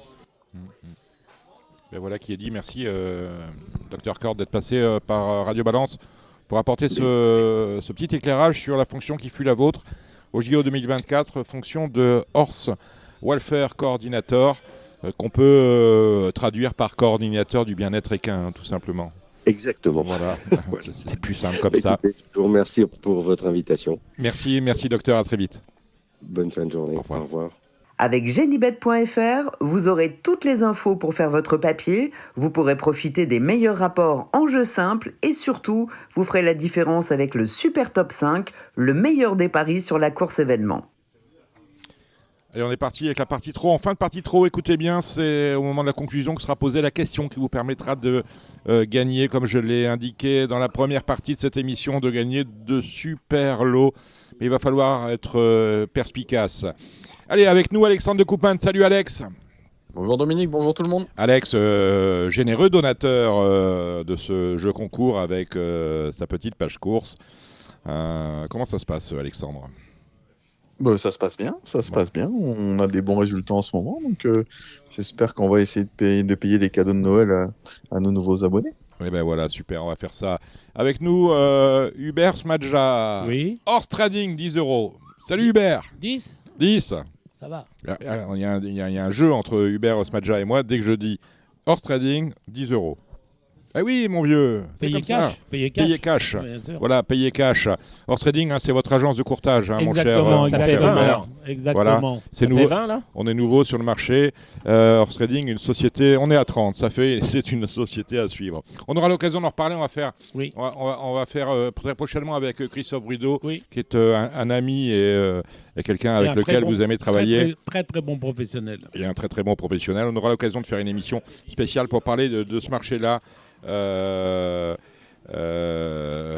Avant, bien évidemment, la fin du meeting. J'étais en train de lire, mais WhatsApp ne m'envoyait pas. Allez, Alexandre, on va aller samedi à Vincennes. En attendant la réunion de dimanche, on va distribuer 2 tickets pour le Prix d'Amérique à l'occasion du Critérium Continental et du Prix Ténor de Beaune. Là, on est sur une réunion sympa avec un super top 5 qui ne l'est pas.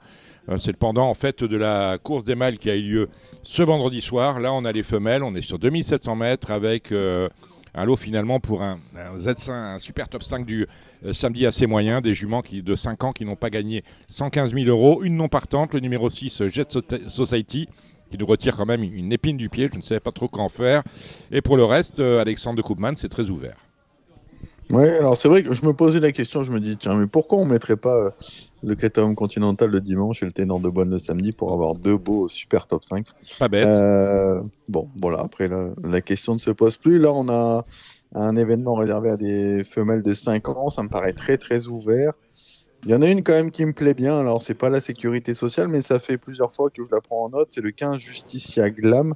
La dernière fois, je pense qu'elle aurait été 2e sans sa faute. Déférée des 4 pieds, elle a été 2 fois, mais elle a été malchanceuse à chaque fois. Je pense qu'en valeur pure, elle vaut largement un lot comme ça. Donc la cote va être pas mal. Donc je prends le risque de la mettre en tête. Et ben voilà qui est dit. Alors à qui la société? Moi j'aime bien personnellement Javadanama avec un bon driver et une jument en forme. C'est oui, le numéro 11. Le chrono était super bien quand elle avait gagné. Après, elle a eu un petit souci. Donc là, elle fait une petite rentrée. C'est le seul bémol. Donc je l'ai mise 3e. Entre deux, j'ai intercalé le 9, un joli indienne qui m'a vraiment plu la dernière fois. Elle finissait drôlement vite quand elle a gagné. Donc 15, 9, 11, pour moi, c'est les priorités de la course. Derrière, j'ai gardé le 4, Jalouse d'Olivry. Mais je la préfère quand même sur les courtes distances. Le 13, Journée rêvée, quand elle est plaquée devant et déférée des postérieurs, elle déçoit rarement. Qu'est-ce qu'on peut citer également? Le 14 Jamaïca, la note la dernière fois, elle n'a pas eu le passage. Après, il faut la driver un peu comme ça, je pense, battue. Et qu'est-ce qu'on pourrait donner d'autre pour les places? Le 16 Jet Set et le 7 Jomahov. Voilà, en tout cas, pour compléter un petit peu cette épreuve, mais qui peut nous réserver des surprises. Jamaïca, c'était une course de rentrée la dernière fois, donc attention. Hubert, on a vu quelque chose? Moi, j'aime bien la famille Dubois. Je pense que d'ailleurs, il y en a un, il a fait appel à Ploquin. Il ne touche pas terre en ce moment, Ploquin. Donc il ne touche pas terre. Journée rêvée, numéro 13. Voilà, et Jet Set, le bourgeois. Jet Set, le bourgeois, le 16. 13-16, c'est peut-être un 2 sur 4 sympa. Un bon jumelé, ça peut être un bon jumelé, exactement. Donc, voilà. Allez, c'est fait pour ce Z5. Pas très passionnant, malheureusement, ce prix d'Évreux. Le prix d'Andernos-les-Bains. Joli lot de poulains de 3 ans, n'ayant pas gagné 19 000. Autrement dit, on m'aperçoit que plus on tombe dans la manière dont les courses sont fermées en termes de gains, plus les rapports sont conséquents. Autrement dit, une course ouverte, même s'il y a peut-être un épouvantail dans la course, c'est ce numéro 8, Lucifer Dupont. Pas d'expérience, mais bon cheval. Alexandre. Ouais. Ou épouvantail, c'est le mot. Il y a aussi Léonard de Vinci qui n'arrive pas à gagner. Il a un rouge. Pas de bêtises, il fait une rentrée, il n'a pas couru depuis le mois de juillet, il n'est pas plaqué. Donc, Dominique, je ne sais pas, voilà, un épouvantail, vous le jouerez peut-être de votre côté. Je vais faire ça. Course très ouverte, pas facile. J'ai tenté quand même le 13 Lago de Pervenche qui vient de bien courir sur le parcours et qui est plaqué des 4 pieds pour la première fois. On reprendra derrière le 6 Leonardo de Loup. C'était pas si mal que ça après sa disqualification. Derrière, qu'est-ce qu'on peut donner? Peut-être le 14 également, Léonard de Vinci, qui trouve un bel engagement. Et le 4, les Gastigiel, plaqué également des 4 pieds pour la première fois, après une rentrée plutôt satisfaisante dans le nord de la France. Hubert.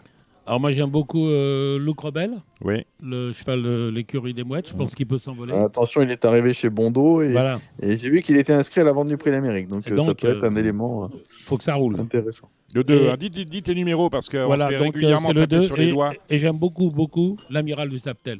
le cheval de il a pas de numéro? C'est le numéro 5. Ah, bah voilà. C'est moi qui viens de lui donner. J'étais inquiet. Allez, la deuxième, elle n'est pas simple. Hein. Ce prix de Limay, une course européenne au monté, avec Joy for Us, qui avait failli gagner lors de l'avant-dernière et qui a été disqualifié assez vite lors de la précédente. Bon, voilà, je sais pas. Ouais, elle redescend de catégorie. Après, c'est pas la sécurité sociale. Surtout ça va être pas. un peu tout ou rien avec elle. J'ai préféré le 11 Joyeuse Entrée, qui a fait un truc pour son essai au trot monté la dernière fois. Elle a vraiment croisé ses adversaires pour finir. Je pense qu'elle peut monter de catégorie avec brio. Le 10 Gilanza du Moulin qui vient de gagner avec Mathieu Mottier qui sera plaqué devant cette fois. Et il y en a une qui m'interpelle un peu dans la course, c'est le 8 Just One Night, une ancienne Garato qui est arrivée dans les box de Damien Bonne. Elle est mise en mode course d'entrée de jeu. On sait que cette association a bien marché avec Jewel Candlefact notamment. Donc voilà, à glisser pourquoi pas dans un jeu. Hubert? Moi j'aime bien Jade du Parc, c'est un cheval régulier. Je pense qu'il peut faire l'arrivée. C'est numéro 13. Et puis le 14, je sais que Guillaume Martin fait des réglages l'autre jour avec la famille Dubois pour cette course. Il aurait pu me féliciter, Hubert Spadja, oui. pour Canto Avis quand même, à 50 contre 1. Eh oui. Hein, eh oui. Voilà, vous auriez pu. Allez, la troisième, c'est le prix de Conche. Une course pour des pouliches de 3 ans, c'est le pendant de la première. Hein. Même sanction, compliqué, Alexandre.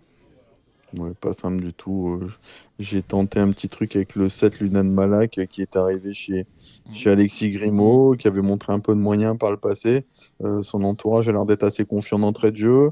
Le 15 Lily Rose Mystique qu'il faut racheter, qui avait montré de la qualité à la Capelle notamment. L'engagement est plutôt pas mal. Il y en a une que j'aime beaucoup, c'est le 8 Little Road qui débute corde à gauche, qui a montré de la qualité en province corde à droite. La rentrée, ça s'est mal passé. Voilà, en tout cas, je pense que c'est une pouliche intéressante pour la suite. Hubert? Moi, je ferais confiance un peu au numéro 9, Last Chance. Je pense que ça fait un bout de temps qu'il cherche sa course, et puis je sais qu'elle est estimée. Et puis, personnellement, j'aime bien aussi le numéro 13, Loubiana Dubourg. Je pense qu'Emeric Thomas, il prépare bien, et quand souvent il prépare, il tape pas loin en général. On n'a pas vu beaucoup d'Emeric Thomas dans ce meeting. Hein. Oui, mais là, ça commence. Ça commence. Le meeting, là, c'est vrai, on est à moitié seulement. Il reste encore l'autre moitié. La 5e, Ibis Pédevinière, bien sûr, le 14, archi malheureux en dernier lieu. Ça me semble pas mal, Alexandre. Ouais, je pense que c'est une base pour terminer dans les 4 premiers. J'aimerais bien avoir l'information de Hubert concernant le 3 Limélite, parce que moi, je suis assez chaud de ça. La dernière fois, je trouvais que c'était très bien après sa disqualification. Oui. Donc j'étais parti 3 et 14 en priorité dans cette épreuve, mais j'attends les infos chaudes. Ilménite, il était très très confiant l'autre jour. Il a dit que s'il n'avait pas fait sa faute, je pense qu'il serait baladé. Donc il a engagé là. Il est très confiant. Voilà. Bon. Maintenant, et incontournable, parce que vous êtes très proche de la famille Chavat. Hein. On les salue, Arnaud et Alain. Oui, bien sûr. Et instinctif, ça peut être aussi sa journée. Parce mais incontournable.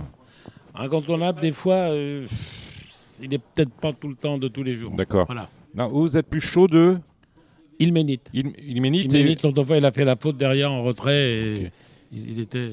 Voilà, ils y comptent. Et pourquoi j'ai plus de retour? Ah si, vous êtes revenu. Si. Il y a eu un moment, je sais pas, c'est peut-être mon casque. Vous me parliez de Instinctif, le 13. Et Instinctif, il a gagné l'année dernière à peu près à la même époque, je pense, à Vincennes. D'accord, mais il y avait un an de moins. Un an de moins. Un peu comme Gilles Babar. 7, Into Marancourt aussi, qui est déféré des 4 pieds, qui est en forme. Le 7. Voilà, puis après, on a les autres chevaux des 25 mètres, le 11 Inérite, le 12 Instant d'Aufort. Mais c'est vrai que ce 3 Ilménite, ça m'attire assez au premier échelon. C'est un cheval qu'ils ont acheté récemment. Récemment. Oui. Ouais, c'est un bel achat, ils ont dit. C'est un bel achat. Bon, les vieux ont rendez-vous avec le prix de Strasbourg, c'est la 6e. C'est un Z5, comme il y a 11 partants, ils se sont dit tiens, on va faire un top 5, on va faire un top 5, 11 partants, c'est bien pour faire un top 5. Recavry au plafond des gains, il y a peut-être mieux quand même que Recavry. On pense par exemple à Gold RP numéro 6. À vous Alexandre. Ouais, moi j'ai un petit fait pour le 8 Guide-moi Forgan. Je trouve que la dernière fois il a fait un truc, le chrono était excellent. Il mériterait de gagner une course comme celle-là. Le 9 Greco Bello, la dernière fois battu par 2H de qualité. Après c'est assez ouvert. On a le 11 Recavry, moi je le préfère toujours un peu 2100 mètres à Vincennes. On a le 6 Gold RP, vous l'avez dit la dernière fois, malheureux. Le 5 Grindelwald. Voilà, mais j'irai en tout cas moi sur Guide-moi Forgan numéro 8. Hubert. Pas mieux.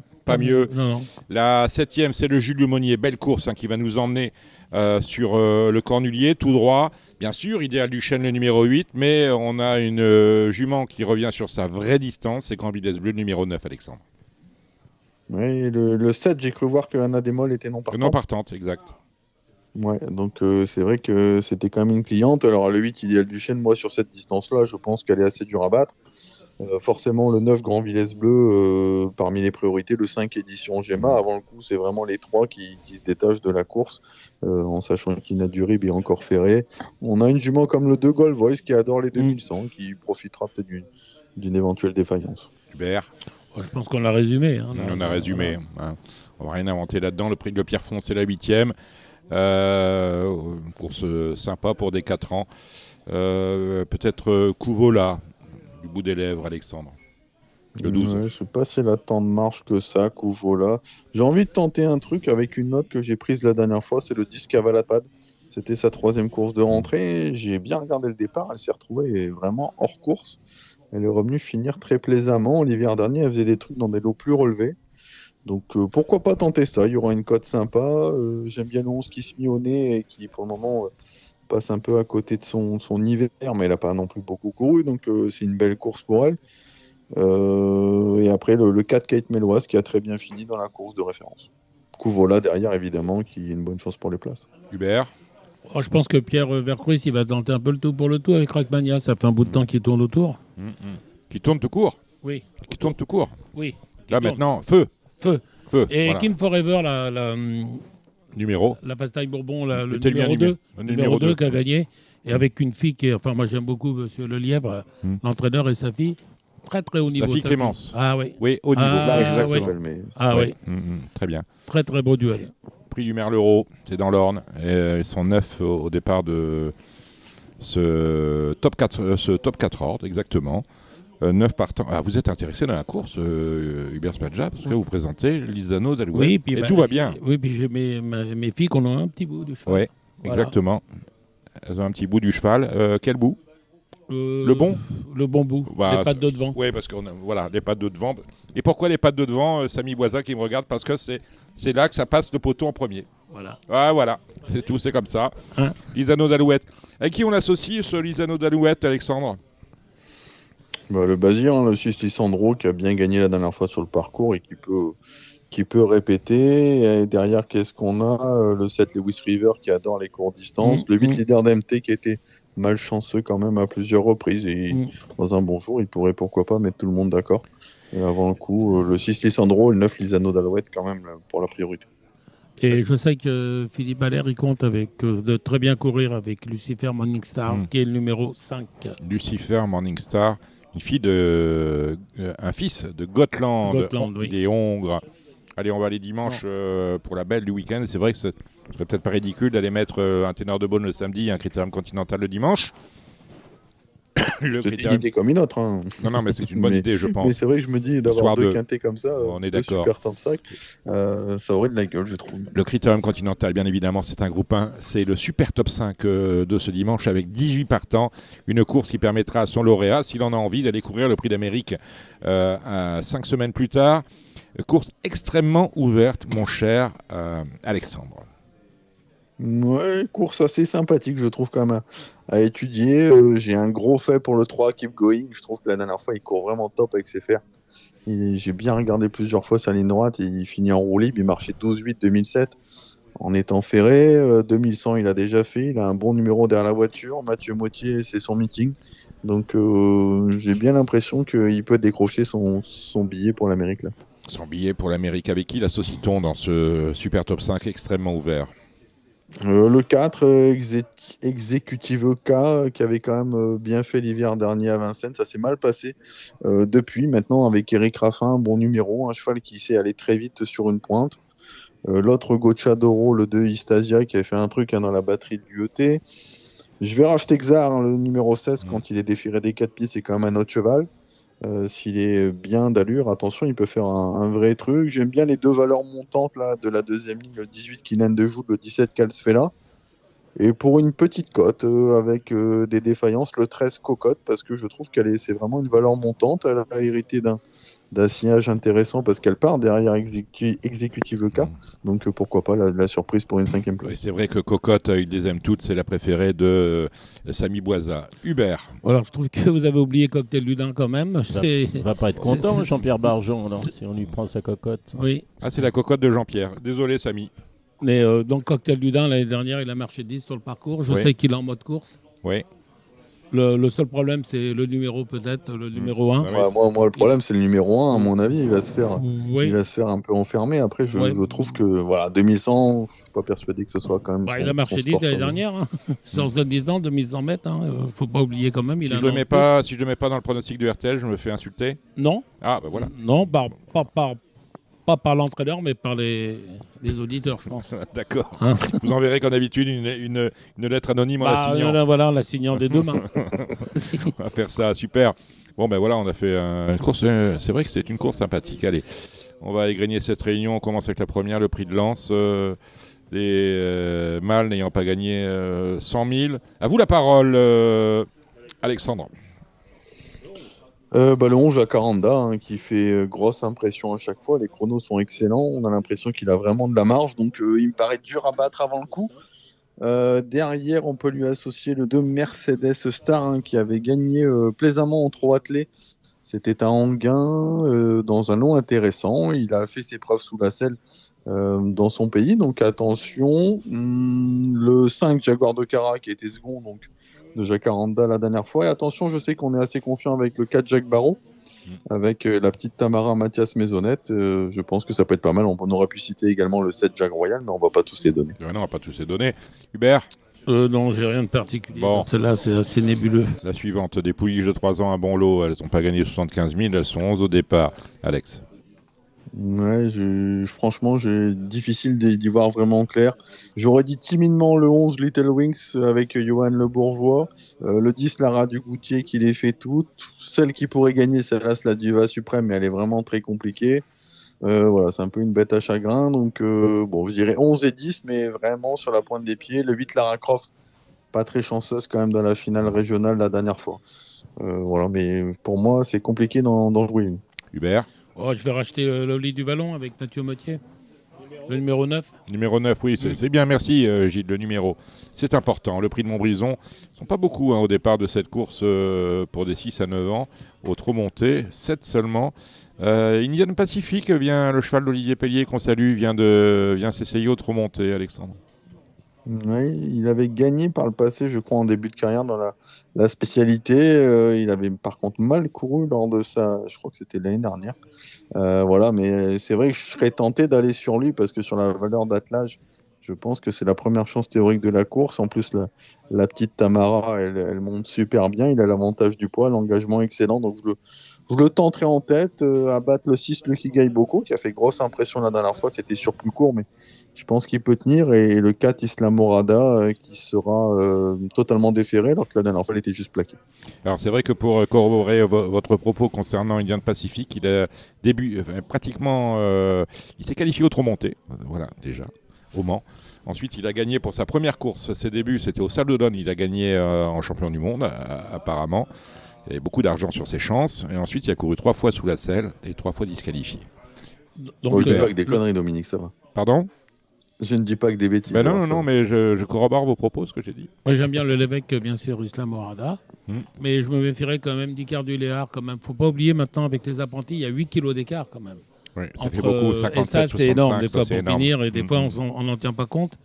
Et 8 kilos d'écart, ça peut aider pour finir. Exactement. 8 kilos, c'est beaucoup. Si on prend par rapport au galop, c'est 8 longueurs. Ah ben, c'est 8 longueurs, mais on parle pas. Mais bon, c'est vrai que c'est un avantage conséquent, le prix de Tarbes. Des poulains n'ayant pas gagné 49 000, tout est possible, Alexandre. Ouais, je pense que vous avez résumé la situation, tout est possible. Je dirais timidement le 2 Caïn Martin, parce que l'hiver dernier, il marchait 12-3 sur le parcours. Là, il a 3 parcours dans les jambes. On a Eric Raffan, on a un bon numéro, donc pourquoi pas. Et le 7 Kingston Draliam, qui vient de très bien courir et qui tourne un peu autour du pot. J'aime bien également sur cette distance le 3 Knox Genilou. 2100 mètres, c'est vraiment son sport. Mais là aussi, celle-là, pas simple. Hubert. Moi, j'aime bien Kaïdel Green. Je pense qu'il a fait un numéro l'autre jour. Et puis les chevaux de Charles-Édouard étaient malades. C'est le numéro 12. Les chevaux étaient malades, ils reviennent en forme. Et alors, pour les gros outsiders, je me mettrais bien le 10, Keepsake Mossa, avec François Roussel. Là, c'est pas le cheval de tout le monde. Merci Hubert, ce match-là de horse trading. Voilà, ça c'est fait. Ça a encore du 50 €. contre 1, je vous annonce. Hein. Vite gagné. Il y en a un qui compte. Bon, le prix Ténard de Beaune. Écoutez, il y a une non partante, on regrette, c'est Jumba de Guez, le numéro 9. C'est une course en or pour Justin Bolt s'il veut gagner son ticket, Alexandre, le 11. Tout à fait, surtout qu'il vient de vraiment rassurer. Hein. J'ai envie de dire, dans le Douanel de Saint-Quentin, il est terminé à la hanche de Joshua Tree. Là, on tente le défirage des 4 pieds pour la première fois. Il a beaucoup de choses pour lui avant le coup. Voilà, ce sera mon préféré. Il faudra battre quand même le 13 Just Love You, mais c'est vrai que les conditions sont un peu différentes pour elle, parce qu'elle est qualifiée pour le Prix d'Amérique. Maintenant, elle sera totalement déférée. Je pense qu'elle va jouer crânement sa chance.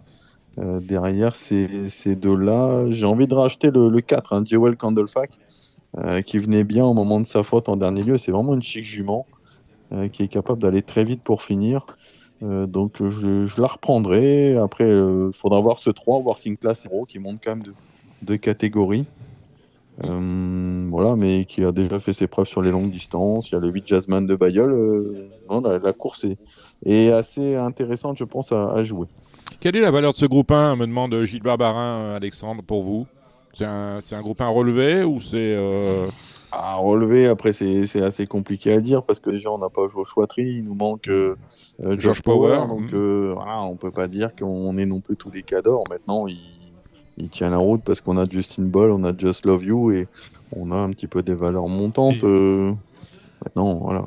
Il y en a un qu'il faut retenir pour moi. Je pense pas qu'on ait la valeur du Continental, mais avec ces 2-3 chevaux-là, Django Vici mériterait vraiment de faire l'arrivée. Django Vici, le numéro 5.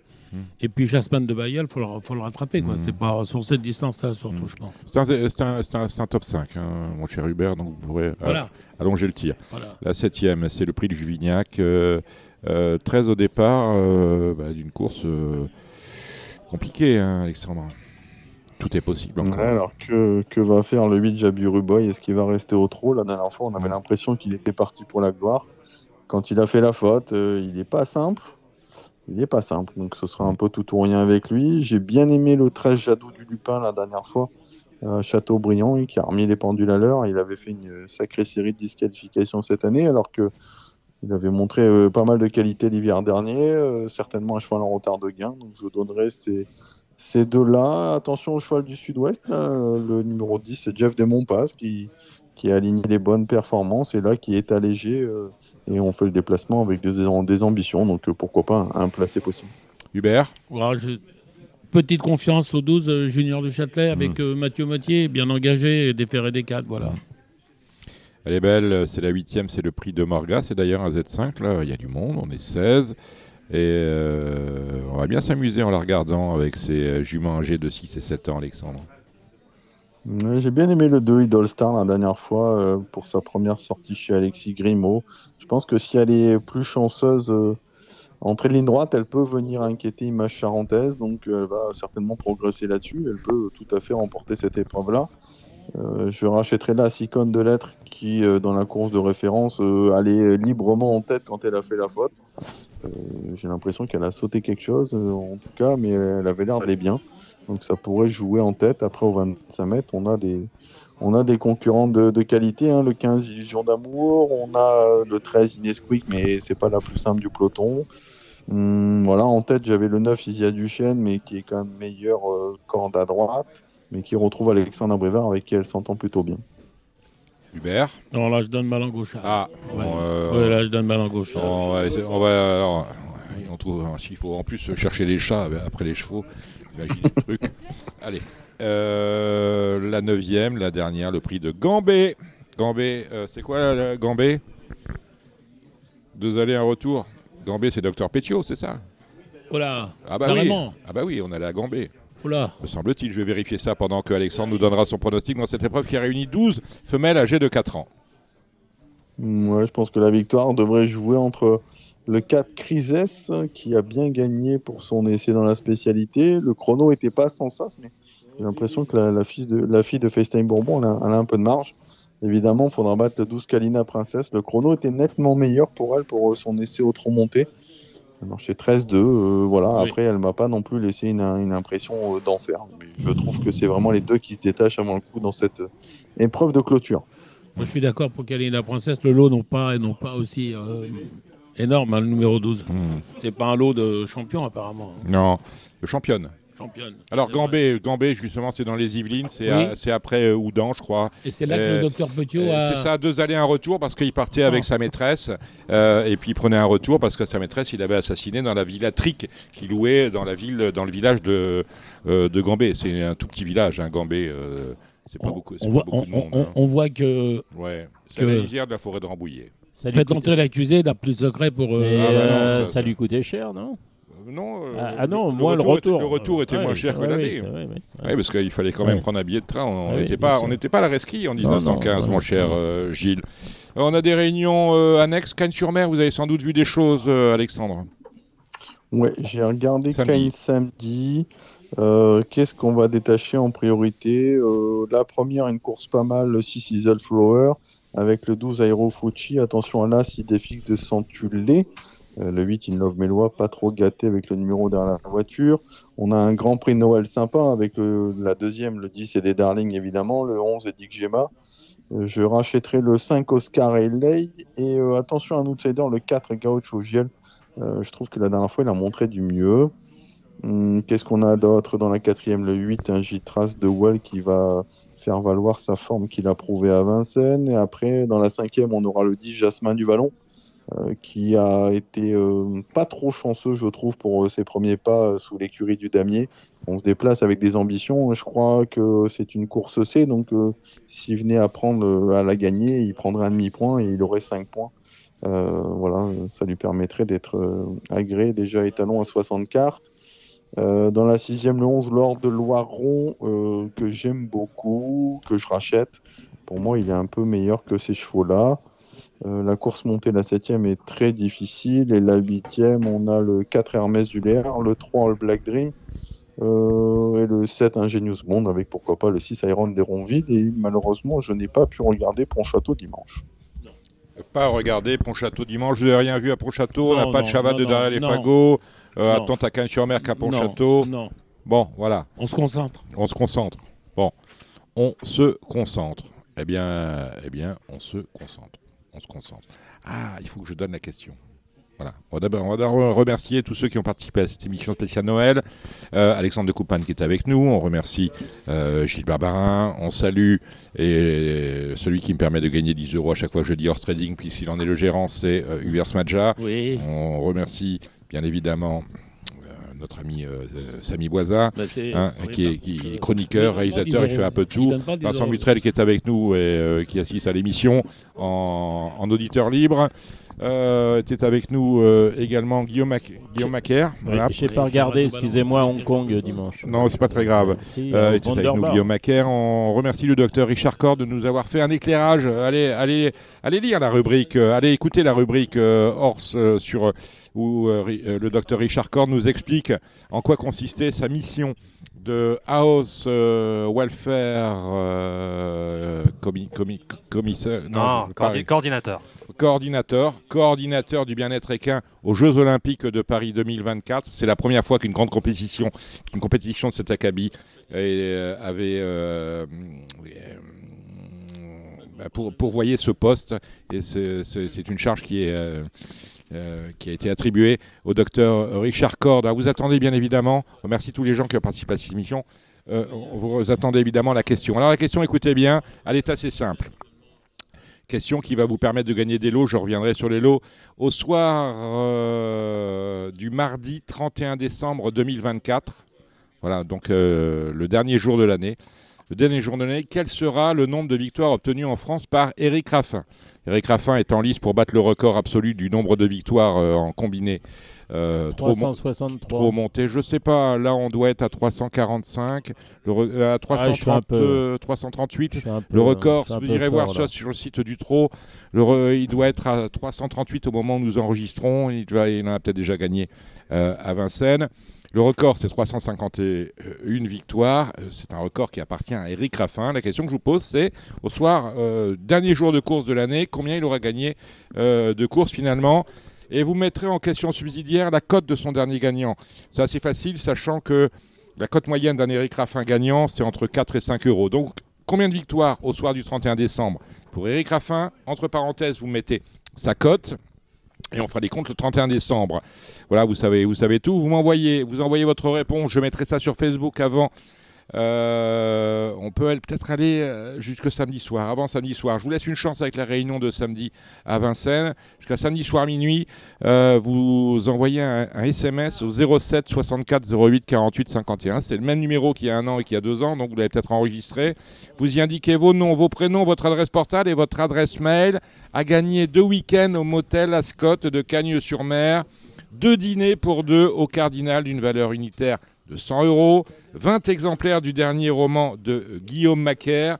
Nous avons des abonnements à Gigi Turf, le site qui est animé par Jérémy Lévy, et des abonnements au quotidien épique édité par Alexandre de Koopman. Bref, tout le monde devrait pouvoir passer un joyeux Noël. Les envois et les abonnements deviendront effectifs à partir du 3 ou du 4 janvier. Les livres, les 20 livres, les 20 exemplaires du dernier roman de Guillaume Macaire seront expédiés en effet le 4 janvier. Donc on fait ça au soir du mardi 31 décembre. Quel sera le nombre de victoires obtenues en France par Éric Raffin, avec entre parenthèses la cote de son dernier gagnant de l'année 2024. Gilles, qui voulait dire quelque chose? Moi, Hubert. Je peux peut-être essayer de vous faire offrir une saillie gratuite de Gospel Pat. Ah ben on met une saillie gratuite de Gospel Pat. Je vais, en principe, ça va le faire, mais je le confirme rapidement. Ah ben ça va, on fait ça, une saillie gratuite de Gospel Pat. Ça sera marqué sur Facebook, vous me confirmez ça. Voilà, je le mets sur ma liste de l'eau. Merci Hubert. Voilà, Du coup, on n'oublie pas d'histoire d'argent entre nous. Non, puis on est face ardoise. C'est Monsieur Madard. C'est Monsieur Patrick Madard, qu'on a déjà reçu d'ailleurs, je crois, dans Radio Balance. Oui, on l'a reçu dans Radio Balance, bien sûr. Copropriétaire de Luc de Béga. C'est effacé avant ou après confirmation? Ce que je dois... vous me dites OK pour gospelpat.bar. Bien, voilà. Ça, c'est un boulot parce que la série du gospel elle est à 2500 euros. 2500 euros, donc c'est pas mal. Merci messieurs, merci à tous. La semaine prochaine, vous retrouverez aux manettes Samy Boisa, il sait décidément tout faire. Puis moi, vous me retrouverez dans la rubrique parrainée par Eki Darmor sur le bien-être. Et qu'un merci à tous, merci de votre fidélité. Et à la semaine prochaine.